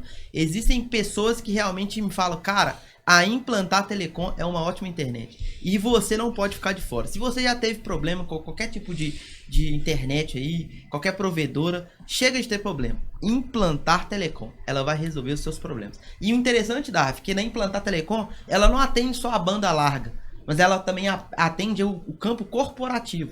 Você pode ter ela na sua casa e você que talvez tenha uma empresa, você pode também ter esse acesso na sua empresa, para que ele flua melhor, para que os processos lá na sua empresa não parem, porque quem trabalha com o meio corporativo, ele não pode parar. As pessoas param, mas o processo tem que continuar. E a Implantar Telecom, ela trabalha firme e forte nisso. Então, você que quer conhecer os planos, você que quer ter uma informação maior, tá aqui, né, passando todas as informações, Instagram, tá aqui um número, pessoal, que você pode entrar em contato com eles, conhecer os planos e entender qual que é o melhor para sua vida, qual que vai encaixar melhor dentro da sua realidade. Não tem outra. Mais de 100 bairros aqui em BH, cidade metropolitana, Contagem, todos já estão adotando a Implantar Telecom dentro da sua casa. Chame lá, 24 horas de pessoas empenhadas em resolver os seus problemas e entender aquilo que você pode melhorar. Não tem outra. A internet que não pode parar é a Implantar Telecom, iniciando novos começos através da conexão com a internet. E detalhe, agora que eu quero que você, da galera do GJCast, se manifeste. Nós conversamos com o pessoal da Implantar e eles disponibilizaram uma condição especial para quem chegar, ligar nesse número aqui que tá passando no WhatsApp e falar assim: eu vi lá no GJCast e eu quero implantar Telecom na minha casa. Terá uma condição especial, um valor com desconto para você. Então não perca, Implantar Telecom e GJCast para você ter uma conexão que não pode parar. Não tem outra, Implantar Telecom. E também temos como colaborador desse projeto, né, a Estamparia King. Alguém que vem trabalhando, resolvendo os problemas, porque a gente tem muito esse problema, viu, Kaique, Rony? Você vai fazer um evento na sua igreja, quem vai fazer as camisas? E muitas das vezes cobram um preço muito alto e a qualidade muito baixa. Então, acabou os seus problemas. Aqui está a Estamparia King. Você que quer fazer sua camisa personalizada aí, né, para sua igreja, para o seu evento, para o seu trabalho, não tem outra. Estamparia King. Ele vem trazendo qualidade e preço justo. E uma coisa que a gente procura e muitas das vezes a gente não acha: entrega no tempo determinado. Então, precisou fazer o seu evento aí, sua blusa? Tá aqui. Sabe essas blusas lindas que nós usamos aqui? Todas elas são patrocinadas pela Estamparia King, que foram feitas por elas. Então, você que quer, tá aqui o contato, tá aqui o Instagram, você vai encontrar lá e mais informações. Então, precisou? Camisa personalizada? Estamparia King. Agora eu quero falar para você que já acompanha o GJCast há algum tempo. Você que tem visto aquilo que o GJCast tem implantado, não somente nas redes sociais, mas em todas as esferas onde a gente consegue chegar. A gente consegue chegar no seu telefone, a gente consegue chegar na sua casa através da sua televisão. E isso é a palavra de Deus entrando dentro da sua casa. É a palavra de Deus entrando no seu lar. Então, é o que eu quero dizer. Você pode vestir mais ainda essa camisa, além de só assistir vídeos e de entender aquilo que Deus está querendo dizer. Você pode agora se tornar um membro desse canal. É isso mesmo. Agora você pode estar contribuindo com esse projeto para que mais vidas sejam alcançadas. E já tem uma galera, né, Davi, que já está se inscrevendo e também está participando da parte de membros. Verdade. Do nosso canal. Tem vídeos exclusivos, tem alguns selos lá de fidelidade. Cara, vem fazer parte com a gente. É um valor simbólico e eu tenho certeza que você será abençoado, porque o céu não deve nada para ninguém. Então aquilo que você investe, aquilo que você planta, também você vai colher. E eu quero falar com vocês aqui algumas pessoas que acreditaram nesse projeto, algumas pessoas que realmente estão com a gente lá, sendo membros, e eu vou citar o nome delas aqui até mesmo para incentivar a você também a fazer. Olha para você ver, a irmã Nárcia Mendonça, muito obrigado por estar conosco. Elisângela Silva, DCM, Nayane Costa, Vanessa Alves, Tássia Milena, Kelly, aqui tá só o sobrenome, Lima, Bruna Luiza, que também acreditou nesse projeto, Laila Rodrigues, Raíra Santos, Juliano Paixão, Cafunga Gomes, que também investiu neste ambiente, Jean Santos Moura, Casey Salles, Ana, aqui tá um nome um pouco diferente, se eu estiver falando errado, vocês me perdoam, mas é Ana Armstrong, Maria Alves, Camila Barradas, Mônica Souza, aí aqui tá um nome meio que japonês, não vou conseguir ler, mas é você, Deus te abençoe. Flávia Biassus e a nova agora que tem poucos dias, eu acho que foi entre hoje e ontem, que também participou como membro, colaborador do reino, que é a Suzy Cristine, Suzy Cristine, é isso mesmo, me perdoa. Suzy Cristine, muito obrigado. Todos vocês que participaram desse grupo de membros. Você ainda que não participou, cara, a gente vai deixar na descrição desse vídeo. Primeiro link aqui é o link para se tornar membro e você pode vestir essa camisa do GJCast junto com a gente. Não perca mais tempo. Venha com a gente para que a gente possa unir forças, fazer uma força-tarefa para levar o reino de Deus mais além do que já estamos levando. Contamos com você, GJCast, alcançando e quebrando barreiras através da sua colaboração. Vamos voltar aqui pro assunto. Quer falar mais alguma coisa? Pode falar aí, Dá. Não, é isso mesmo, né? Vamos voltar aqui, né? Eu quero voltar com uma pergunta, ô Kaique, para que você responda com todo o seu coração. Amém? Amém. A gente sabemos que você é candidato a vereador, né? E, cara, a gente quer entender como que você ingressou nessa área da política? Quando que você deu o start assim e iniciou? Cara, eu entendi. Eu nunca gostei de política. Nunca foi meu sonho. Nunca. Nunca passou na minha cabeça entrar pra política. Deus me livre. Mas Deus me convocou, cara. Deus me chamou. E eu precisei obedecer. Eu entrei pra política por causa do meu coração indignado. Precisava fazer o meu coração indignado se tornar uma manifestação através da minha ação. Então eu precisei olhar para as pessoas. Eu não aguentava mais ver as pessoas sendo manipuladas pela política. Não aguentava mais ver as pessoas serem manipuladas por pessoas que prometem algo que é incapaz de cumprir. Meu Deus. Tem pessoas que falam algo que é competência executiva, não é legislativo, e a galera acredita. Então hoje a gente se depara com um público que é um pouco desesperançoso pela política por causa da manipulação que isso foi gerado todos esses anos. Então eu entrei pra política pra isso. Pra quebrar essa manipulação. Eu entrei pra política por causa do meu coração indignado. Não aguentava mais eu enxergar algo que dá pra fazer acontecer, as pessoas não fazem porque não quer. De olhar pra algo e ver que dá pra criar um movimento de pessoas do bem se posicionando e fazendo as coisas acontecer, de algo que não existe porque não tem quem faz. Então o que me fez entrar na política foi ter esse coração indignado. Foi pegar essa revolta que tá dentro de mim e manifestar ela. Foi pegar essa revolta que tá dentro de mim, essa indignação e falar, agora eu preciso agir. Então foi isso que me fez entrar pra política, mano. Ver as pessoas sendo manipuladas e eu preciso trazer a verdade. Eu preciso levar a verdade. O que me fez entrar pra política foi ver o mal vencendo e o bem ficando pra trás. Eu falei, cara, eu não posso ser omisso. Eu prefiro perder a eleição, mas pelo menos eu não fui omisso. Eu prefiro perder a eleição, mas pelo menos eu não guardei a fé e minha obediência ao Senhor. Eu prefiro perder a eleição, mas pelo menos eu não me calei diante da face do mal. Eu me posicionei. Então foi isso que me fez entrar pra política, cara. Esse coração indignado que precisava ser manifestado. E você tá falando algo bem legal aí. Em Romanos 12, né, a partir do verso 2, vai dizer que nós não podemos nos conformar com este mundo, mas precisamos ser renovados pela mente. Então tudo começa na mente. Quando surgiu essa oportunidade de você ingressar nessa política, como que a sua mente se comportou? Porque você falou como que suas emoções se comportaram, como que a sua atitude se comportaram. Mas e na mente? Ela deu uma renovada? Como é que foi? Eu lembro que primeira vez quando eu tive contato com a política, que eu ia sair candidato, eu cheguei em casa e chorei. Primeira coisa que eu fiz, estava sozinho, cheguei em casa, no sofá, sentei e chorei. Deus, e agora? O que o Senhor quer que eu faça? Como que o Senhor quer que eu te sirva? Foi a primeira coisa que eu fiz, mano, chorar. Primeira coisa, derramar lágrimas no sofá. Foi a primeira coisa que eu fiz na minha mente, entrando em conflito e... Kaique, o que você tá fazendo nesse trem? Meu Deus. Foi a primeira coisa que a minha mente me trouxe. O que você tá fazendo nesse trem? E aí, cara, eu entendi que... Eu sempre ouvi minha vida toda, Theo Hayashi, alguns cortes, podcast, dele falando que a gente precisa influenciar em todas as esferas da sociedade.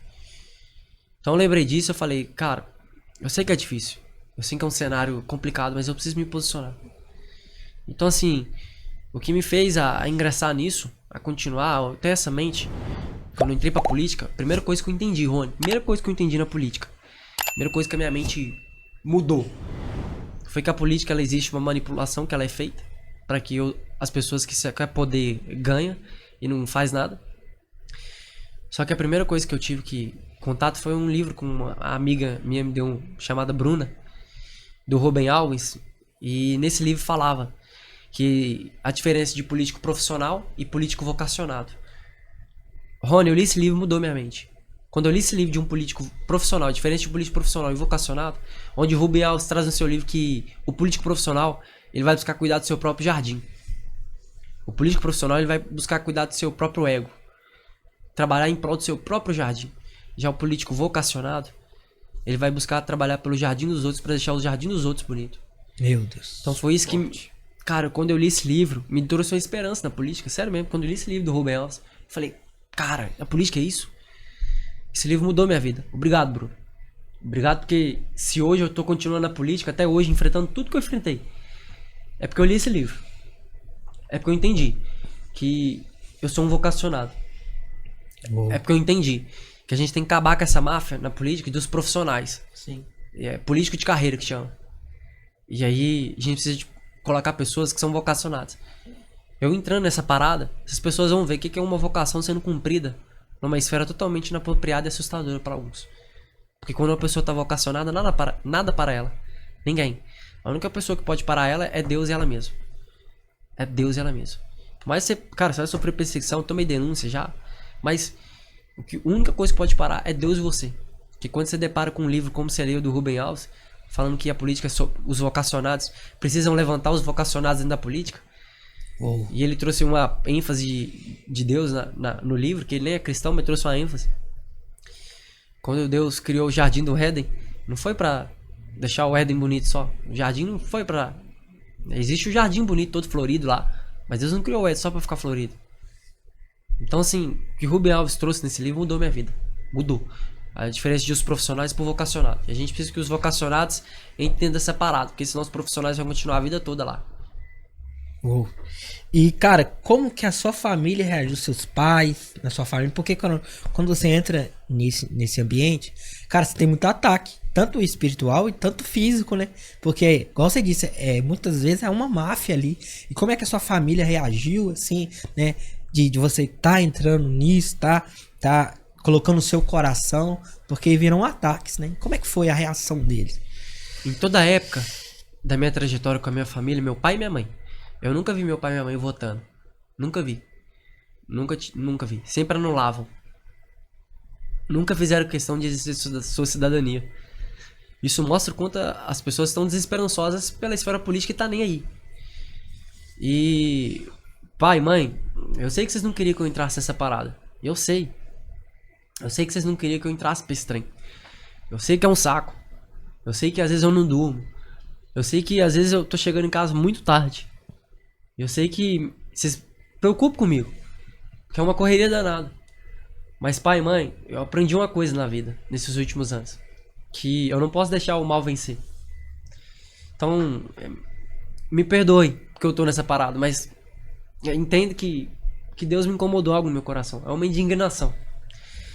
Então pai e mãe saibam que eu não posso me calar diante do mal. Eu não posso deixar o mal vencer. Eu preciso que o bem se posicione. Então, obrigado por me entender. Mesmo quando eu entrei, minha mãe... Cara, o que você tá fazendo com isso? Primeira coisa que vocês virou. Não entra nisso não, meu pai doido, velho. Minha mãe, vocês doido demais. Não queria que eu entrasse, fizeram de tudo. Mas meu pai virou pra mim e falou assim, eu não quero que você entre. Minha mãe, mesma coisa, mas eu tô contigo. Então assim, me perdoe, mas eu preciso não me calar diante da face do mal. Vocês não vão ver um filho omisso e disposto a me curvar pro mal. Vocês nunca vão ver isso. Abraço. Essa parte, né, ela mexe muito com a gente, porque a política, ela se tornou uma esfera perigosa, não só para o cristão, mas para qualquer pessoa de bem. Então, eu até entendo essa parte do seu pai, da sua mãe, não querer que você participe com medo de realmente desse lado da política meio que contaminar. E eu sei que quando a gente está em Cristo, quando a gente está com o nosso coração no foco no reino, ele blinda o nosso coração. A Bíblia diz que se de tudo que nós temos que guardar, nós devemos guardar o nosso coração. Porque do coração sai, né? Tudo aquilo que nós precisamos fazer e está conectado com aquilo que o Senhor precisa fazer através de nós. Então, o que eu tenho para dizer é: guarde o seu coração. Eu sei que você já tem feito isso, a gente conhece há algum tempo já. Mas é mais um incentivo mesmo para guardar, para entender que há uma vocação, há um ministério sobre isso. E que realmente a preocupação do seu pai e da sua mãe tem fundamento, até mesmo pelos históricos que a gente tem aí, de pessoas que eram pessoas boas, eram pessoas que tinham um pensamento bom, mas acabaram sendo contaminadas, corrompidas com aquilo que tinha para dizer. Não estou dizendo que é o seu caso, que acredito que o Senhor te colocou lá, que o Senhor tem te levantado neste patamar, nessa esfera, para fazer a diferença. E eu gostaria de te perguntar relacionado a isso. O que você pensa em desenvolver, principalmente para o mercado de trabalho, né? Quando você tiver com essa funcionalidade lá na política? Rona, hoje a gente tem cerca de 987 empresas ativas no nosso município de São Joaquim de Bicas. É um polo industrial maior do que a cidade de Igarapé, que é um pouco de anos à frente, mais desenvolvido por causa da idade, mas a gente tem 987 empresas ativas no nosso município. Então a gente tem um polo industrial gigante. O que eu penso é chegar nesses empresários, sentar, bater de empresa em empresa e conversar, propor uma ideia. Por mais que eu preciso valorizar o empresário, eu preciso valorizar o jovem aprendiz, quem quer ingressar no mercado de trabalho. Eu preciso pensar nas duas fontes. Se eu não pensar nas duas fontes, eu vou receber tapa na cara e não. Então eu preciso propor para o empresário talvez uma isenção de imposto, construir um diálogo isso na prefeitura através de uma isenção de imposto lá. Eu preciso criar um diálogo com ele. Eu preciso entender o lado dele. Aí a galera vai criticar: mas você quer valorizar o empresário? Mas cara, é o empresário que gera emprego. O empresário é uma pessoa. O empresário faz parte do povo. Ele só construiu algo para ele e tá vivendo, gerando emprego. Então o empresário ele gera emprego. Então, para desenvolver o mercado de trabalho, a gente precisa entender pelo menos primeiro o gargalo. Existe uma galera que está sem capacitação. Então é chegar nessas empresas e bolar como que essa galera pode ser capacitada através de suas empresas. Ah, vocês precisam de um lugar? Nós vamos dar um lugar para vocês. Nós vamos arrumar um lugar para vocês. Nós arruma. Isso não é problema. Mas a galera não vai ficar mais sem ser capacitada, pelo menos. Nós precisamos diminuir. Eu acredito que é muito difícil. Se eu falar que nós vamos acabar com o problema, é mentira. Mas nós vamos diminuir. Porque a galera vai começar a ser capacitada. Eu não contrato porque precisa ser capacitado. Beleza, então nós vamos gerar um diálogo para que essas pessoas sejam capacitadas. Mas aí tá sem oportunidade. Então nós vamos gerar um diálogo para que as portas se abram. Então o meu pensamento para desenvolver o mercado de trabalho é isso. São 987 empresas. Existe um polo industrial enorme. Gigante. Então não é falta de oportunidade às vezes. É falta de capacitação. Então a gente precisa capacitar essa galera. Entender esses dois nortes. A falta de capacitação e às vezes a porta fechada. Então a gente precisa criar esses dois diálogos para que o mercado de trabalho crie um desenvolvimento a andar pelo município. E como que o Kaique vê, né, o esporte, né, no cenário para crianças e adolescentes? Maicon, o esporte ele não é uma ocupação só de um tempo. O esporte ele não é só uma coisa vaga para você ir ali passar um tempo e pronto, acabou. O esporte ele muda vidas. O esporte ele educa. O esporte ele molda caráter. O esporte ele consegue transformar o seu caráter, potencializar seu sonho para que o seu talento se torne muito relevante por todo o Brasil. Se a gente investe no esporte, a gente vai ter uma criança ou adolescente mais educado. Se a gente investe no esporte, a gente vai ter uma galera que sonha. Sabe qual é o problema do esporte? A gente não potencializa sonho. A gente usa o esporte no Brasil só para ocupação de tempo. E aí por isso que essa galera não sonha nada. Eu falo que o esporte, a gente precisa criar meios de oportunidades para que essa galera desenvolva seus talentos, para que os seus talentos venham gerar pessoas campeãs em vidas no esporte. O esporte, ele molda o caráter de alguém, ele transforma a realidade de alguém. O esporte, ele transforma a realidade de alguém como transforma a sua casa. O esporte, ele educa. Ele te faz enxergar um outro norte de vida. Então a gente precisa investir. Se quer falar de educação, investir em educação, você investe em esporte. Você quer investir no sonho da criança e adolescente, investe no esporte. Você quer diminuir a criminalidade, investe no esporte. Mas não é investir no esporte só para investir para que ele ocupe o espaço. Mas é para que saiam do esporte campeões na sua cidade ou no Brasil. É isso que a gente precisa. Devolver o direito dessa galera sonhar. É isso que a gente precisa no mundo do esporte. Isso é muito importante, né? Eu falo assim porque eu fui alcançado por esses projetos sociais de esporte. Por quê? Porque isso estimula o jovem, a criança, a entender. Porque quando ela tá vivendo no cenário ali, ainda mais em comunidade, ela acha que o quê? A forma de ganhar dinheiro é no crime. Só que quando ela vai pro esporte, ela entende que existe um outro universo, não é aquilo ali, né? Traz uma dimensão para ela, fora daquela bolha que ela tá vendo todo dia. E é quando o esporte ele é introduzido na vida da criança e do adolescente, ele dá uma direção, e isso é muito importante. Tira as crianças da rua e mostra para elas assim, ó, tem esse caminho. Tem esse lado para que a gente podemos seguir. E eu queria ver com você... Quais projetos que você tem em mente de implantar lá?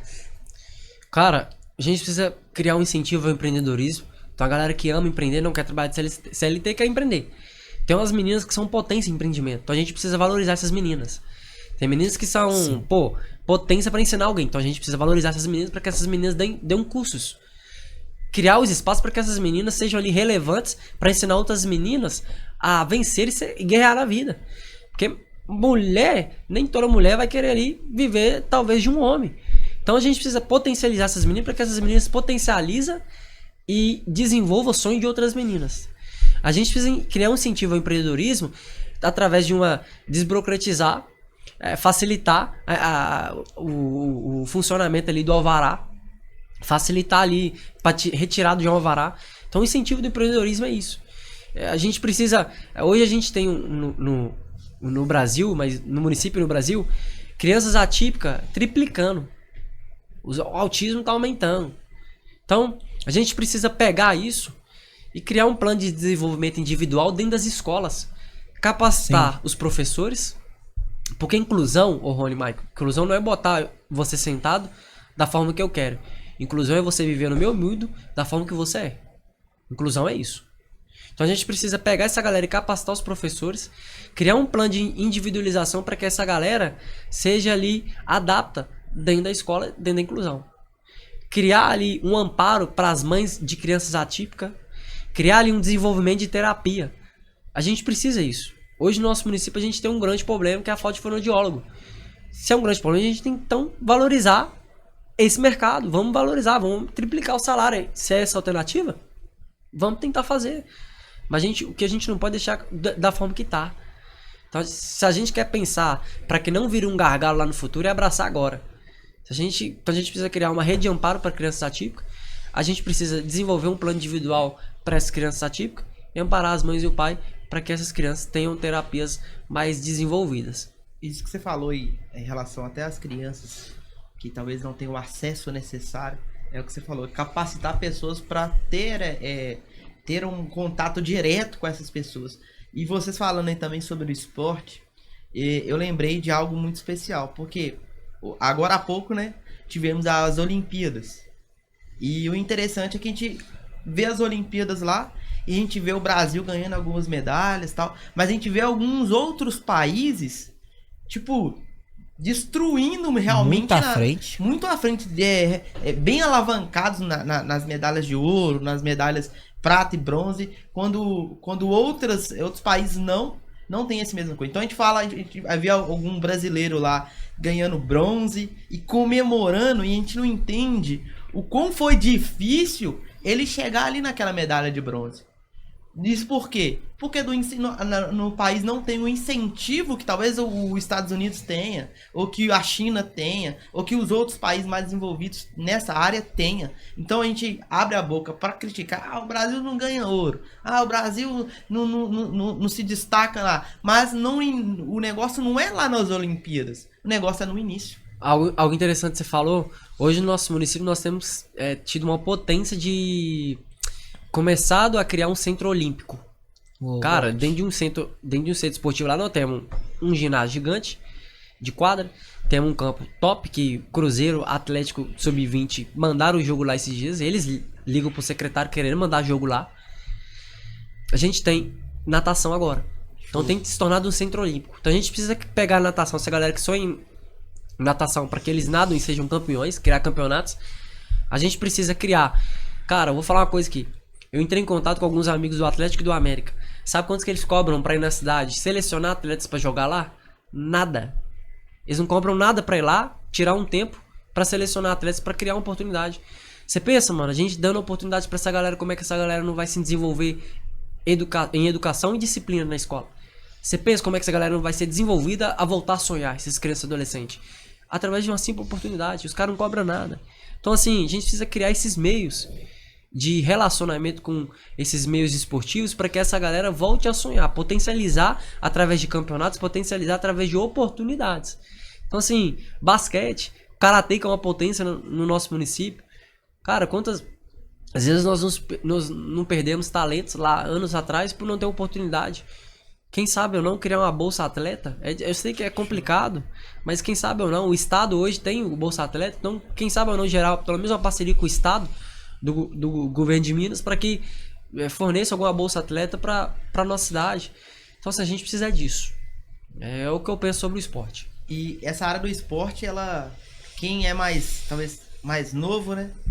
É muito incentivado por essa área. Demais. É o que o Dar falou. Em vez da galera jovem eles voltar para um lado ruim de criminalidade ou de uma área que não vai trazer um retorno a qual ele precisa ter, ele acaba se voltando pro esporte. Cara, você conversar com... Se chegar numa galera de jovens e adolescentes, você perguntar para eles qual que é o seu sonho. A maioria da galera, o sonho era ser um atleta, ser um jogador de futebol, sei lá, se desenvolver naquilo que ele tem facilidade e que ele tem desenvoltura para fazer. Então, por que não investir nessa galera? Então, esse projeto que você tem levantado aí, eu acredito que vai dar muito certo. E realmente nós estamos depositando fé nisso aí, que vai alavancar e que realmente vai trazer uma grande alavancada para a galera jovem e adolescente. E eu quero te fazer uma pergunta baseada a essa idade até. Você recebeu muito preconceito por se ingressar na política novo, por pouca idade? Talvez as pessoas acham que tem imaturidade ou que tem alguma coisa ligada à idade. Você sofreu esse tipo de preconceito? Demais. Eu tive pessoas falando mal nos bastidores. Outros candidatos. Vocês nunca vão ver eu desmoralizando ninguém. Vocês nunca vão ver eu falando mal de candidato nenhum. Eu quero fazer o meu trabalho e pronto, acabou. Eu tenho que ir pra rua amar a galera e pronto, acabou. Eu tenho que ir pra rua servir a galera e pronto, acabou. O candidato que pra lá que se exploda. Então eu não tenho que ficar preocupando com isso. Eu tenho que fazer o meu trabalho. Eu não tenho que ficar desmoralizando ninguém. Então, assim, sofri muito preconceito por causa da minha idade. 21 anos na política, pô. Você não tem conhecimento prévio. Você não tem uma maturidade possível. Pô, mas tem gente lá com 30, 40 anos que não tem uma faculdade. Não sabe nem fazer um projeto de lei. Se vocês não sabem, na Câmara Legislativa, além de fiscalizar, ele faz projeto de lei. A gente não tem uma alavancagem de projeto de lei sendo feito. Porque a galera não sabe fazer ou não quer fazer. A galera só acha que é política, é só fiscalizar. A base de assistencialismo e pronto, acabou. Por isso que a gente não tem uma galera sendo desenvolvida no mercado de trabalho, no esporte, porque a galera trabalha numa política de manipuladora de assistencialismo. Então, assim, eu recebi muito preconceito. Eu lembro que teve uma vez que eu recebi um preconceito, na hora eu liguei pra pessoa. Eu não expus ela pra ninguém, liguei pra ela, mano. Liguei e detonei ela. E eu lembro, não falei isso não, tal. Beleza, mas, pô, vai com calma. Faça seu trabalho, deixa eu em paz. Ontem num grupo eles estavam me procurando. Pô, faz seu trabalho, deixa em paz, velho. Faz seu trabalho, deixa em paz. A galera fica me perguntando, o que você pensa sobre educação? Pô, a educação a gente precisa... Hoje a gente tem uma potência no nosso município de educação, através da Secretaria da Educação, que a gente tem ônibus escolares para as pessoas especiais. Então a galera tá desenvolvendo mais coisas para crianças especiais. A gente está desenvolvendo um centro educativo com várias creches que irão potencializar. Hoje a gente tem um problema no nosso município, Rony Mike, que é a falta de oportunidade em creches. A falta de vaga. A gente tem um problema disso. Sim. E grave. Isso é em todo lugar. Todo lugar. E lá a gente tem um problema, tá alto. E agora estão sendo construídas 10 escolas que vai desmistificar isso, vai descentralizar isso, vai desafogar. Então assim, a gente tá vendo um avanço. Que a gente precisa criar essas... eu acredito que essas vagas de creche precisam se abrir, potencializar e ser mais transparente. E aí com essas 10 escolas se abrindo, vão descentralizar isso, vão desafogar isso. Então a gente precisa ir sobre educação, cara. A gente precisa pegar a educação e parar pra ouvir a galera. A gente precisa pegar a educação e parar pra, quem sabe ou não, colocar psicólogos lá dentro das escolas. A gente precisa pegar a educação ali e criar meios de um plano de desenvolvimento. A gente precisa disso. Na escola hoje, na educação, você vê ensinando erotização. Volta a ensinar que segurança sexual, cara, erotização, caramba. Meu Deus. Então assim, volta a ensinar sobre segurança sexual. As pessoas não precisam, as crianças não precisam ser ensinadas como sobre uma penetração sobre alguém. As pessoas precisam ser ensinadas sobre a segurança sexual para que ela não seja abusada. E a gente fica ensinando hoje na educação erotização, cara. A gente precisa acabar com essa merda. Assim, é o que eu penso, cara. E Kaique, quero te perguntar, porque a gente sabe que esse meio, ele é muito difícil, ainda mais para um cristão. Então, como que um cristão ele deve se comportar na política? Martin Luther King já dizia uma grande frase: o que mais me preocupa não é o grito dos maus, mas o silêncio dos bons. Sim. Então o cristão ele deve se comportar na política entendendo que a política é só mais uma esfera que ele precisa se posicionar. Ah, mas é uma esfera corrupta, e que isso e aquilo. Ô Rony, Mike, sabe o que eu entendi nessa esfera política? Até aqui? Eu entendi que a maior corrupção e manipulação na política não tá lá dentro, não. A maior corrupção na política tá aqui fora na nossa mente. Quando a gente se permite vender pra pessoas que vai entrar lá dentro e não vai fazer nada, só quer o poder, só quer o dinheiro. Então o que eu mais entendi sobre corrupção é isso até agora. Que a maior corrupção não tá lá dentro. Tá aqui fora na nossa mente. O problema da política não tá lá dentro, tá na nossa mudança de mentalidade aqui fora. Se a gente mudar isso aqui, ó, acabou, velho. A gente vai virar uma potência na política. A gente mudar isso aqui, ó, a gente vai começar a desenvolver na política. A gente vai começar a ter pessoas que realmente, de fato, são vocacionadas na política, mas a gente precisa mudar a mente. É mudança de mentalidade, cara. E quando a gente entende, né, isso é muito forte que você falou, quando a gente se omite, né, ou fica calado, ou não quer, né, tomar partido, né, nós estamos dando lugar para que o inimigo ele pode agir. Então, as trevas ela só avança quando a luz retrocede. Então, é igual essa sala aqui, né? A gente entrou, ela estava apagada. E não houve uma guerra entre as trevas, falar assim, não quero acender, não vou deixar acender. Não. A luz ela sai quando as trevas saem quando a luz ela chega. E quando nós entendemos que a política, como você disse, é um lugar onde nós devemos ocupar. E se a gente não ocupar, quem vai ocupar? Os filhos das trevas. É o mal. Então a gente precisa entender que a luz ela precisa avançar, ela precisa tomar os lugares em que ela precisa, né, se posicionar. Porque se ela não se posicionar, as trevas vão. É por isso que a gente vê aí muito projeto de lei louco, né? Muita coisa aí, muito absurdo. Mas isso é por quê? É porque a igreja está omitindo, a igreja não se mistura com o Estado. Né? Então a gente precisa arrancar as partes que fala de Daniel, de José, que entenderam Salomão. Que se não tivesse Esther, se não tivesse alguém ali dentro, né, com os princípios cristãos para se posicionar, o povo tinha perecido, o povo tinha morrido, né? A descendência de Abraão tinha morrido de fome se José não tivesse lá no Egito.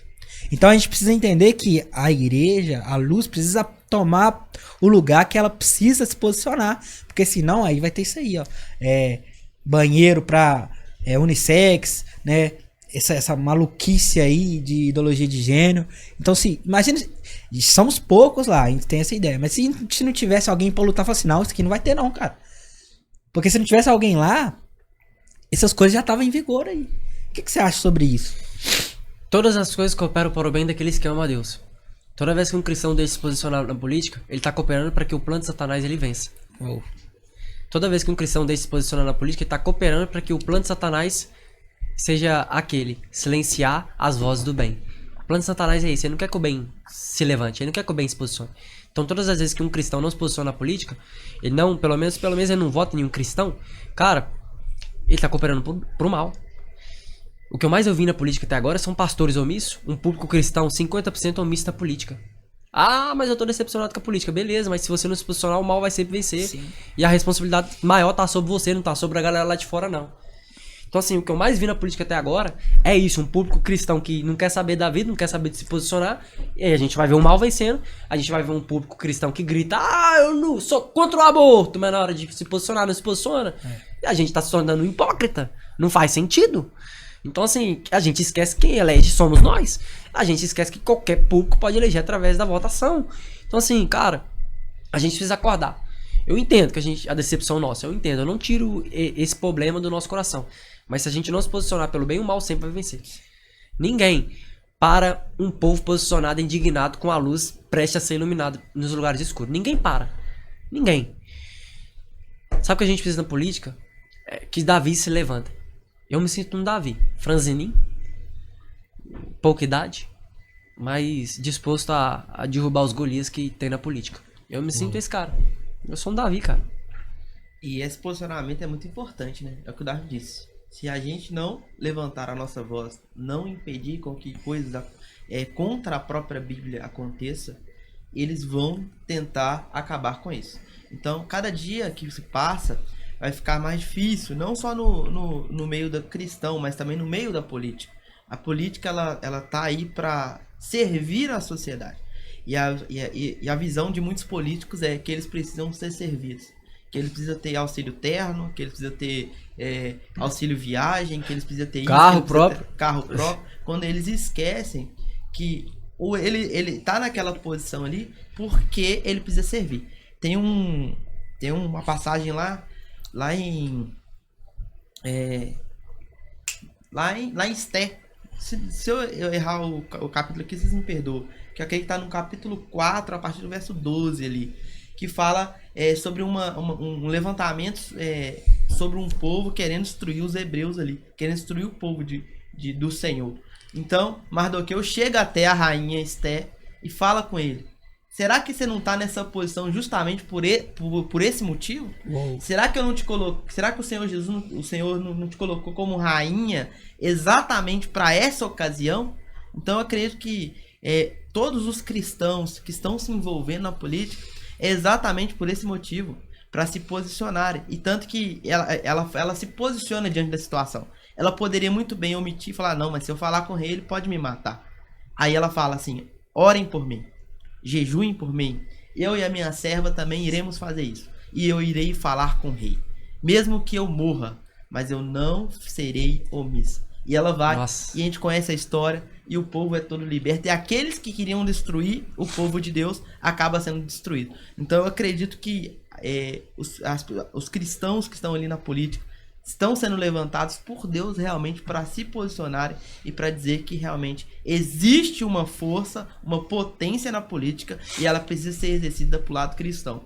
Voltado por este assunto e por essa abordagem, eu gostaria de perguntar você tem alguma ideia, alguma estratégia relacionado a igrejas, a projetos sociais que envolvem esse meio cristão? Cara, você falou algo muito interessante. É o que nós falamos mais cedo. A igreja, ela precisa ser relevante em todas as esferas da sociedade. Então, em gerar parcerias com a Secretaria de Desenvolvimento Social, para que as igrejas entrem dentro dos CRAs sociais e sejam relevantes nesses trabalhos, nesses lugares. Como? Servindo um povo. Você vai servir, cara. Varal solidário. Criar uma parceria entre a prefeitura e a igreja. Através de serviço. Servir a galera lá de fora. Sim. A ter portas abertas. Porque a partir do momento que a política começa a mandar na igreja também, não serve. Porque isso aconteceu há séculos atrás. Lá em meados dos primeiros séculos da igreja aconteceu isso. Deu ruim. Desvirtua. Só que a gente precisa criar essas parcerias para que as igrejas sejam relevantes. Então, para que a igreja cresça a sua relevância em sociedade, é isso que eu penso. Criar parceria no municipal. Criar parcerias no âmbito dos CRAs, para que tem lugares lá nos bairros lá que não tem CRAs, cara. Então, por que nós igrejas abrir suas portas para que os CRAs funcionem no tempos vagos de suas igrejas? Porque a igreja não fica aberta 24 horas. Então, por que não servir a população através de deixando sua igreja aberta para que a prefeitura desenvolva um trabalho social lá? Sim. Então, a igreja vai estar sendo relevante. A igreja vai estar amando, a igreja vai estar servindo. Então, a gente precisa disso, cara. É o que eu tenho para falar. Até hoje você tá nessa caminhada, porque a gente tem uma visão, uma mente diferente da política, porque a gente tá por fora. Mas quando a gente entra, né? O que você aprendeu na política, o que você absorveu e o que você tem um entendimento de que talvez não é desse jeito? Aprendi na política até agora que nossa mente é controlada pelos manipuladores profissionais. Oh. E aí, quando vem as pessoas vocacionadas, elas se despertam para aquilo que de fato é uma política. Então, assim, é o que eu aprendi até agora, é isso. Que a política, ela tem jeito, ela tem solução, mas as pessoas precisam destravar isso em suas mentes para que a galera se posicione. Foi o que eu entendi até agora. Que a galera é resistente, a galera, tudo bem, que tá sem esperança na política. Eu lido com muito público assim, só que a gente precisa parar para influenciar nessas esferas. Foi o que eu até agora, cara, eu entendi na política, que a gente tem que lutar contra a manipulação política que existe dentro da esfera. Você falou que teve, né, algum preconceito pro lado até dos políticos relacionado a pouca idade, sei lá, por entrar na política agora. E pelo lado cristão, você teve esse preconceito das igrejas? É o que eu mais tive. Meu Deus. O que eu mais tenho do meu lado hoje, vou ser sincero, é gente que não é cristão. O que eu mais tenho do meu lado na política. O que eu mais tenho. Gente que não é cristão. Vai estar disposto. Cara, tem gente que não é cristão, ia anular voto, não quer saber desse trem, e vai votar só porque me conhece meus projetos, gostaram de mim, se identificaram comigo, se sentiram-se autorrepresentados. O que eu mais tive resistência até hoje foi o público cristão. Porque a galera não quer se posicionar. Aí a gente vê que o mal vence porque o bem não se posiciona. A gente vê porque o mal vence porque a igreja é omissa. Então, assim, o que eu mais tive problema até hoje foi o público cristão. Eu falo isso, não é uma crítica. Cara, coração triste por isso. Porque é o que eu falo, a gente reclama de algo sobre aquilo que a gente é hipócrita na hora de se posicionar. Então, assim, quando a gente olha pro mundo, aí o mundo olha pra gente cristão e fala, os hipócritas lá. Então, não serve o que a gente fala, cara. Então, assim, o que eu mais tive problema até hoje foi o público cristão. Se a gente não acordar, a gente vai ter sempre o mal vencendo. Eu não falo na política, mas por todas as esferas da sociedade. Na universidade, a gente ficou discutindo o que é pecado ou não, enquanto o mal formou professores influentes. A gente ficou discutindo o que é pecado ou não, enquanto o mal dominou a esfera política. A gente ficou discutindo o que é bom, o que é pecado ou não, quando na verdade não é pecado. E aí o mal dominando todos os lugares da esfera da sociedade e a igreja só no seu ambiente caixinha, dentro da caixinha. Então, assim, cara, eu tô triste por dentro, eu não posso mentir, mas eu tenho esperança no meu coração. A esperança que o que eu tô começando agora, eu sei que não vai nascer amanhã, talvez, mas é mais pra frente. Você que é cristão e deseja anular voto, tá sem esperança por isso, o mundo precisa de você, cara. Se você escalar, o mal vai sempre vencer. Se você escalar, o mal vai sempre dominar por todos os lugares, todas as esferas da sociedade. Se você escalar, nós vamos ter umas crianças e adolescentes que não quer saber mais nada com a vida, que tá sem esperança, e realmente a gente tem um público hoje que não quer saber nada da vida.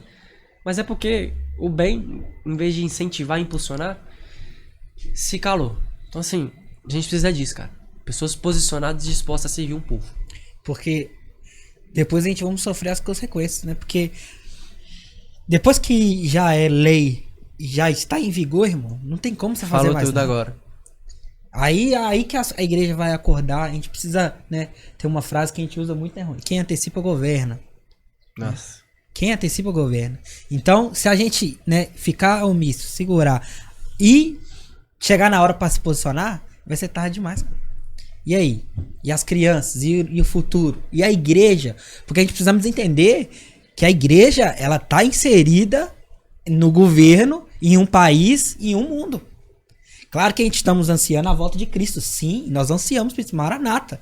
Mas enquanto a gente estamos esperando a volta de Cristo, a gente precisa entender que se nós não nos posicionarmos, as pessoas, né, de más intenções vão se posicionar e a gente vai sofrer com as consequências que nós mesmos negligenciaram. Então, e a gente, né, traz isso aqui, ô Kaique, a gente não toma partido de política, né? Mas quando a gente decidimos de trazer você é porque a gente confiamos em você. A gente conhece o seu coração. Quando a gente chamou você para sentar nessa mesa aqui, é porque nós entendemos que nós somos arcos. E às vezes a gente precisa lançar flechas.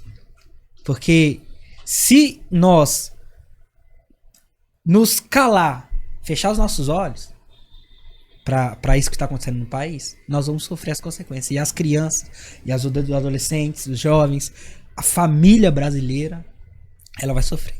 Então, nós acreditamos em você, no seu potencial, por isso que você tá aqui, né? Eu e o Rony conversamos, né? Que às vezes é difícil, cara. tá nesse meio aí sem ter um poder do seu lado, sem ter um dinheiro do seu lado, mas eu quero te dizer, cara, você tem um poder maior do seu lado, que é o Senhor. E a gente pode contar com a gente, estamos aqui pra isso, pra te ajudar. E o que a gente puder fazer pra te alavancar, pra te enviar, porque a gente tem certeza, a gente conhece seu coração, a gente sabe. Ô Mike, isso virou algo pessoal dentro de mim, porque muitas pessoas bateram em meu peito até aqui, a maioria cristão, e gente que não é cristão também, mas a maioria bateu no meu ombro e falou: Kaique, nós estamos depositando toda a nossa esperança em você. Nós não ia votar, mas nós vai votar em você porque a gente se sentiu representado. Então isso virou algo pessoal dentro de mim, porque algumas pessoas bateram no meu ombro, paravam no meio do culto lá na igreja e falavam assim: Kaique, por favor, não se corrompa. Então isso virou algo pessoal dentro de mim. Virou algo pessoal. Eu preciso honrar o que essas pessoas estão acreditando em mim. Eu preciso honrar primeiramente meu pai e minha mãe, porque nunca voltou ao longo desses anos, primeira vez que vai voltar. Eu preciso honrar essa galera que tá acreditando em mim, com o meu caráter, com a minha índole, e permanecendo quem eu sou. Eu não vou me curvar pra ninguém. Eu não vou me curvar pro mal. Eu não tô disposto. Vocês vão ver Davi, franzininho. Às vezes pode até balancear, mas uma hora não, derruba o Golias. Então assim, cara, tinha todos os motivos pra desistir até aqui. Todos você pensar, nossa, eu não posso falar, mas é todos os motivos que você pensar. Nossa. Só que a política eu entendi que você tem que ter muita resistência. Muita resistência. Quem desiste da política no meio da caminhada é porque não são vocacionados. Óbvio, eu não tô falando que quem não desistiu é vocacionado, mas quem deseja desistir não é vocacionado. Eu tentei parar, velho. Eu orei. Deus me tira desse trem. Deus me para. Eu falei, Deus me para. O que eu tô arrumando a minha vida nessa esfera política? Me para, pelo amor de Deus, me para. Se não for da vontade do Senhor, me para. Pelo amor de Deus, eu não aguento. Eu não quero viver algo ou estar em algo que o Senhor não está. Então, me tira desse trem. Só que ele não tirou. Então assim, virou com o pessoal. Eu preciso honrar o que as pessoas estão acreditando em mim. Eu sei que é difícil, cara. Eu sei. Eu vou tomar pancada. Até hoje. Nós estamos... Então, tem gente tentando derrubar a gente. Tem gente. Tem gente de pelantragem comigo. Só que... tô nem aí. O Rubem Alves marcou minha vida. Eu preciso honrar isso, cara. Eu preciso fazer que o vocacionado ele vença sobre um profissional. Seja agora ou seja na próxima. Se com a graça do povo, eu posso estar nessa agora. Mas se não, 2028 a gente vai estar lá de novo. 2029 a gente vai estar de novo, pronto, acabou. Eu tô disposto a não parar, porque o que toma meu coração agora é a causa. Ninguém para uma pessoa que tá com a causa no coração. Ninguém. Você quer se tornar um imparável, em qualquer coisa que você fazer na vida, carrega uma causa. Carrega um propósito. Você se torna imparável. Você vai querer desistir, vai ter dia que você vai querer chutar tudo pro ar. Mas a causa e o propósito, irmão, não deixa não. É difícil. Você falou aí sobre a questão de ser vocacionado. A gente sabe que hoje na esfera da igreja, a gente fala muito sobre isso. Sou vocacionado ao pastoreio, a evangelista e daí por vai. Você acredita que um pastor ou alguém que está ali numa igreja, na frente de uma igreja, é vocacionado a estar no político, ou Deus levanta um ministério separado ali? Ele é um cristão, mas não vai dar ele uma igreja local, mas vai dar ele uma sociedade na esfera política. Cara, como é que você lida com essa vocacionada ou no ministério ou na política? Você entrou no ponto polêmico. Eu não vou me esconder, tá? É o que eu acredito hoje em dia. Pra mim, pastor nenhum deveria se candidatar. Pra mim. Porque eu entendo que um pastor local ele foi chamado pra dirigir uma igreja. Então, pra mim, hoje, um pastor local não deveria se candidatar na política. Ele deveria continuar servindo a sua igreja. Até mesmo porque a gente vê muitas pessoas que começam com o ministério pastoral local e acabam dando mais importância pro ministério da política. Isso. E acabando deixando um pouco defasada a igreja. Isso mesmo. Então, assim, eu sou contra. Sou contra pastor se candidatar. Não me esconde disso, não tem problema nenhum. Você pode me criticar. Eu não tô aqui pra agradar todo mundo. Mas eu não concordo, pastor de igreja local, centralismo ali, né, que dirige tudo, não concordo ele se candidatar, de forma nenhuma. A primeira coisa que ele foi chamado foi pastorear ovelhas. Então, assim, ele tem que dedicar toda a sua energia e tempo a isso. E uma vez entrou na política, irmão, Aí, ou você vai, pode servir nos dois lados, mas você vai ser ineficiente nos dois lados. Foi mal aí, mas é a verdade. Então assim, hoje eu sou contra qualquer pastor local se candidatar. Não concordo. Porque ele não vai pastorear a ovelha. Não vai conseguir. Tenho certeza disso. E qual dica que você dá pra um cristão que entendeu isso aqui que você falou, que precisa se posicionar, e ele quer ingressar na política, mas ele tem medo de se contaminar? Qual é a dica que você daria pra ele? Encare os desafios que vêm pela frente. Ninguém contamina o coração que tá voltado pro Senhor. Muito difícil. Até aqui eu tive oportunidade de se corromper. Tive oportunidades. Não vou mentir não. Algumas pessoas chegou em mim e falou assim: desiste, nós te oferecemos isso e isso. Algumas pessoas que estão me apoiando hoje foram oferecidas rios de dinheiro pra ele e eles preferiram me apoiar sem oferecer nada. Eu não tenho dinheiro. Somos eu, Deus e um povo que acredita em mim. Mais nada. E um celular. Usando isso aqui. E a mídia. E indo de casa em casa. Então assim, o conselho que eu tenho pra dar é isso. Ninguém para alguém que tá com uma causa. Se você não tiver uma causa pelo qual lutar, não entra na política. Você só vai ser só mais um. Então não entra. Você precisa ter uma causa pelo qual lutar e você precisa ter um propósito. Eu tenho um propósito, por isso que eu continuei até aqui. Se eu não tivesse um propósito e uma causa, eu tinha parado. Porque, irmão, você toma pancada demais. É muita coisa, cara. É distorção de palavra, é muita coisa. Então você tem que ter resistência. Aprendi na política que o maior fundamentalismo pra você nunca parar na política é a resistência. E Deus concede isso. Deus concede você ser resistente, resiliente. Então assim, existe de pessoas que se posicionam, não se calem. É difícil, tá? É uma esfera complicada. Mas, você tem que jogar um jogo até onde der. Eu quero ou não, a política é um jogo, é um tabuleiro.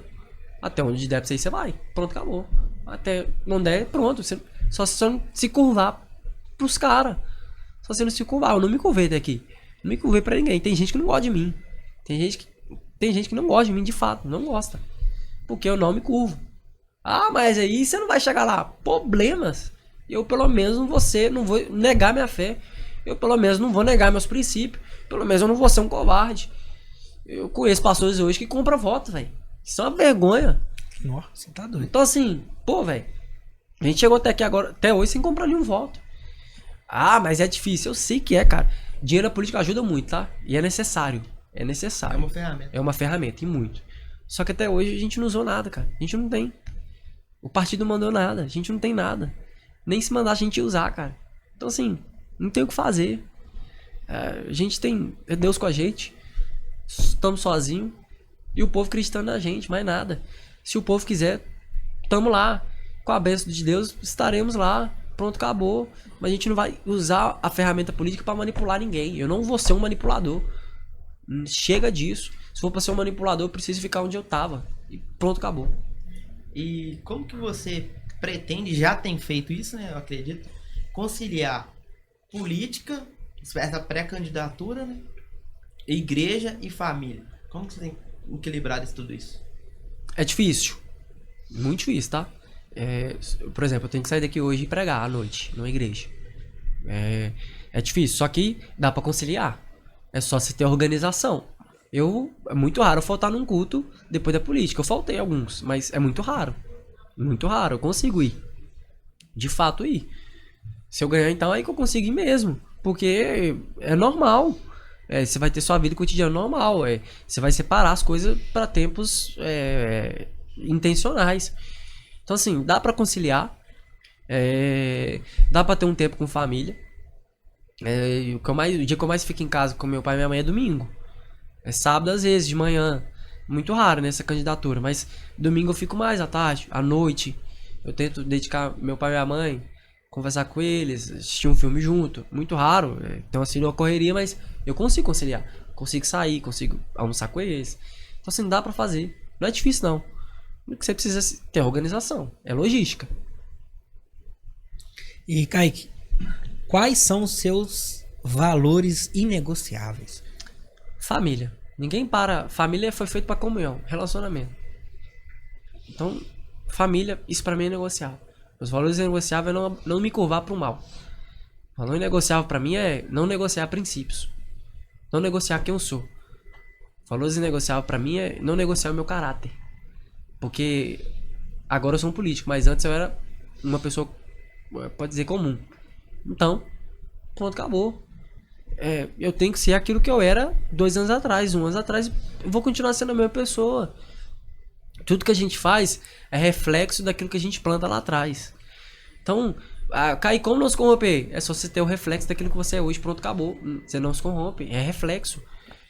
Só tem que refletir sobre aquilo que não deixa de corromper e pronto, acabou. Então, pra mim, valores negociáveis é isso. Não me curvar pro mal. Família.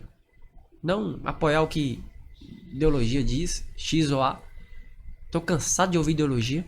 A gente precisa servir um povo e governar um povo. Pronto, acabou. A gente precisa mudar a mente do povo. A gente mudar a mente do povo, a gente vai ter um governo sadio.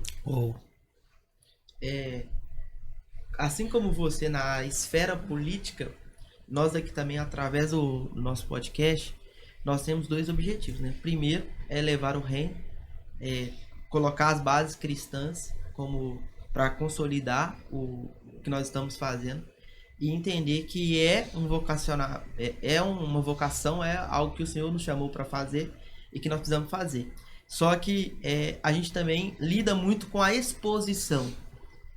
Eu queria te perguntar como que você tem lidado com essa exposição. Por quê? Eu sei que existem muitas pessoas que estão ao seu favor, mas também existem muitas pessoas que, como você disse em alguns momentos aí, que não estão felizes com você se posicionando e se expondo da forma que tá. Como que tá o Kaique, o coração humano, o lado humano do Kaique em relação a essa exposição? Quando eu decidi entrar pra política, foi muito difícil pra mim me posicionar, tá? No começo, até hoje às vezes é muito difícil você gravar um vídeo. É muito difícil você... Cara, eu tive que ter muita coragem pra expor um vídeo sobre política na minha rede social. Eu tô te falando, eu nunca gostei desse trem. Então foi muito difícil pra mim. Muito difícil pela primeira vez gravar um vídeo e soltar sobre política no meu Instagram, que nunca falei disso. Meu Deus. Então foi muito difícil. Foi muito difícil pra mim me posicionar. Só que eu pensei, cara, se eu sei igual aos outros, não adianta eu estar entrando nesse trem. Se eu não me posicionar, não adianta eu entrar nesse trem. Então assim, foi muito difícil, foi desafiador pra mim. Meu coração em conflito, minha mente em conflito. Só que eu pensei, eu preciso me posicionar. As pessoas precisam ver meu posicionamento. As pessoas precisam ver quem deseja servir elas. Eu não tô pedindo nada às pessoas. Tô pedindo só uma oportunidade. Eu preciso só de uma oportunidade. Não tô pedindo 2, não tô pedindo 3, não tô pedindo 4, igual alguns pedem. Tô pedindo só uma. Pra provar como que funciona um político vocacionado. Só uma chance. Entendeu? E queria que você desse um recado aí pro público, né? Sobre você, sobre sua candidatura, sobre o seu posicionamento nessa política. Se você me conceder a graça, nós podemos estar lá dentro. Eu dependo de você. Nós temos uma chance esse ano de renovar. Renovação não é colocar alguém novo. Renovação é ter alguém que vai servir você de fato na política como ninguém serviu. Renovação é de fato ter alguém na política que vai estar disposto a mudar a mentalidade do povo e expor a verdade. Eu quero te pedir uma chance. Não tô te pedindo 2 nem 3. Uma, me dá uma oportunidade de servir. Me dá uma oportunidade de amar você. Me dá uma oportunidade de servir e mostrar quem eu sou. Me dá uma oportunidade de mostrar a você o que é uma política, um político vocacionado. Me dá essa oportunidade. Cara, é como se eu tivesse pedindo uma oportunidade de emprego. Me dá essa oportunidade. Eu preciso só de uma oportunidade. Eu não tô te pedindo 2 nem 3, como alguns pedem, pra continuar o mandato. Tô pedindo só uma, pra te servir. Faz o 3123, vem com a gente no 3123. Vem com a gente, tô pedindo só uma oportunidade. Eu preciso de vocês. Não vem sozinho. É isso aí. Ô Kaique, eu gostaria que você falasse, né, suas redes, onde as pessoas conseguem te encontrar, conhecer mais dos seus projetos. No meu Instagram, @Kaique Braia, _. No meu WhatsApp, não tem problema. 998449671. Você pode entrar em contato comigo, você pode mandar mensagem que eu tô disposto a te servir. Se eu demorar a responder é porque, igual ontem, eu não respondi ninguém que eu tava passando mal. Então, com calma, mas eu consigo responder. Pode me procurar, tô disposto a te servir. Tô disposto a parar pra te ouvir, conhecer a sua história. Eu não quero só seu voto. Eu quero conhecer quem você é e a sua história. Eu quero colaborar com você e a sua história. Isso aí, queria agradecer a sua presença. Eu acho que foi uma conversa, um bate-papo muito legal, em que você expôs o Kaique não humano, o Kaique cristão, e agora esse novo desafio do Kaique na política. Eu tenho certeza que você será uma pessoa vocacionada em Deus, naquilo que você tem para fazer lá. A gente já te conhece há algum tempo, a gente sabe do seu caráter, da sua índole, daquilo que você tem no seu coração. O que nós continuaremos orando por você, para que você continue e seja esse Kaique que você tem sido e que se torne ainda melhor com essa ferramenta na esfera política, na vida da sociedade, né, Davi? Isso mesmo. E te agradecer, cara, por você ter tomado essa decisão, que não é fácil. Nós precisamos de pessoas lá. E nós aqui do JJCast, nós estamos com você, cara. 30123. Eu tenho certeza que Joaquim de Bicas vai ser diferente. Você vai revolucionar aquele lugar. Nós acreditamos em você. E às vezes você disse aí que você é pequeno, né? Como Davi. Mas a Bíblia diz que quando o profeta, ele manda o seu servo ir lá olhar, ele olha, vê lá como é que tá, se vai ter chuva. E ele fala assim, ó, eu vejo uma nuvem do tamanho da mão de um homem. E o profeta diz assim, então manda o rei se ajeitar, porque essa pequena nuvem vai trazer uma abundante chuva. E eu acredito nisso, cara. Talvez você se ache pequeno, ou você, nessa esfera política, você é pequeno. Mas eu te falo, cara, você é uma nuvem pequena, mas que vai trazer uma abundante chuva para aquele lugar, para aquele bairro, para aquela cidade. Vai ser diferente. Nós aqui acreditamos em você, cara. Amém. Obrigado. De verdade. Amém. Foi um grande prazer, como eu disse, né? Que você que está nos assistindo aqui possa ir lá conhecer mais da história do Kaique através das redes sociais. Que você possa dar esse voto de confiança e entender quais são os projetos. E mais além de tudo aquilo que ele falou aqui, tanto no âmbito cristão, evangelístico e também na parte missionária, que você possa ser muito abençoado. Não deixe de deixar aqui o seu like, deixe de se inscrever nesse canal. O seu incentivo aqui vale muito para nós.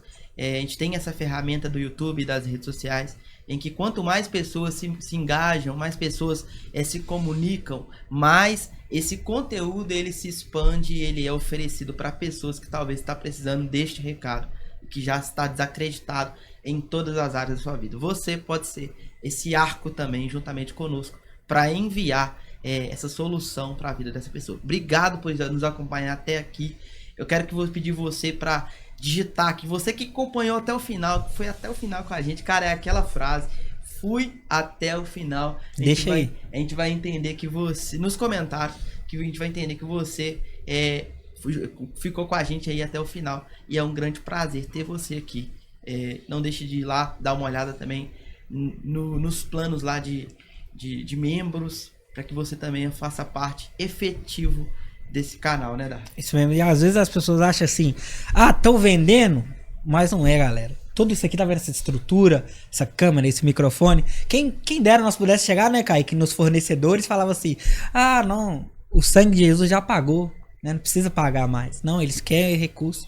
Então, pra gente trazer uma qualidade, né, Rony, pra vocês, conteúdos aqui, trazer uma pessoa aqui, existe uma locomoção, uma logística. Então, para que vocês entendam, apoie essa obra, apoie isso aí, que eu tenho certeza que você foi alcançado, né? Você foi edificado. Então, esse é o princípio da honra. É quando você recebe, você não retém, né? Você também compartilha dessa bênção. Então, obrigado pelo presente da sua atenção. Compartilhe esse vídeo aqui com a maioria dos seus amigos, com todos os seus amigos, que eu tenho certeza que vão edificar a sua vida. E você falando aí, Davi, sobre o princípio da honra, eu lembrei do que um convidado falou com a gente aqui. Porque cada vez, Kaique, que a gente senta aqui nessa mesa, cara, às vezes eu até falei, eu e o Davi já teve essa conversa junto com o pessoal da equipe, o Lucas, o Rafa, que, cara, a gente cresce, cara. Cada vez que a gente senta aqui, pessoas direcionadas por Deus para estar aqui. E essas pessoas, elas deixam algo contribuem para algo na nossa vida, na vida das pessoas que estão assistindo. E a gente cresce com isso. E a gente ouviu até um convidado nosso, pastor Lázaro Jordão. Um abraço se você ver esse vídeo. Que Deus te abençoe. Ele disse algo sobre o princípio da honra. Ele disse assim, honrar alguém não é você dar uma quantidade grandiosa para alguém. É você honrar ela naquilo que você pode. Aí ele falou, cara, se a sua condição é pagar para mim um pão de queijo na padaria, isso para mim é honra. Uau. Se você puder, se a sua condição for levar no restaurante, amém. Mas o que você tem contribuído com o reino para honrar alguém? Isso daí é honra. Então esse é o princípio da honra. Então relacionado aos membros lá, a gente colocou um valor que é acessível para todo mundo. Então honre a gente, esteja com a gente nesse projeto, construa essa história e esse projeto junto com a gente, que o Senhor confiou em todos nós aqui da equipe para poder levar o evangelho. Esse é o nosso objetivo, não é ser conhecido, não é receber fama, nada disso. Se a gente fizesse, a gente usaria outros meios. Sim. A gente está aqui realmente para louvar o nome do Senhor e estabelecer a sua cultura aqui na terra e expandir o reino de Deus. Muito obrigado pela sua presença, muito obrigado pela sua presença também, e que todos nós possamos estar vocacionados naquilo que precisamos fazer. Bora pegar essa? Bora. Bora, pega essa. Vamos lá, joga na tela central e eu conto com vocês aí para falar o pega esse. E a frase que o Senhor colocou no meu coração hoje é essa: melhor do que ser uma pessoa conhecida é ser alguém que vale a pena conhecer. Seja Jesus aqui na terra, aquele que a pessoa vai olhar para você e não vai enxergar o Kaique, o Darby, o Rony, mas vai enxergar Cristo na sua face. E assim vai ser muito valioso te conhecer. Tamo junto? Pega essa. Pega essa. Muito obrigado e até a próxima. Tamo junto, mano.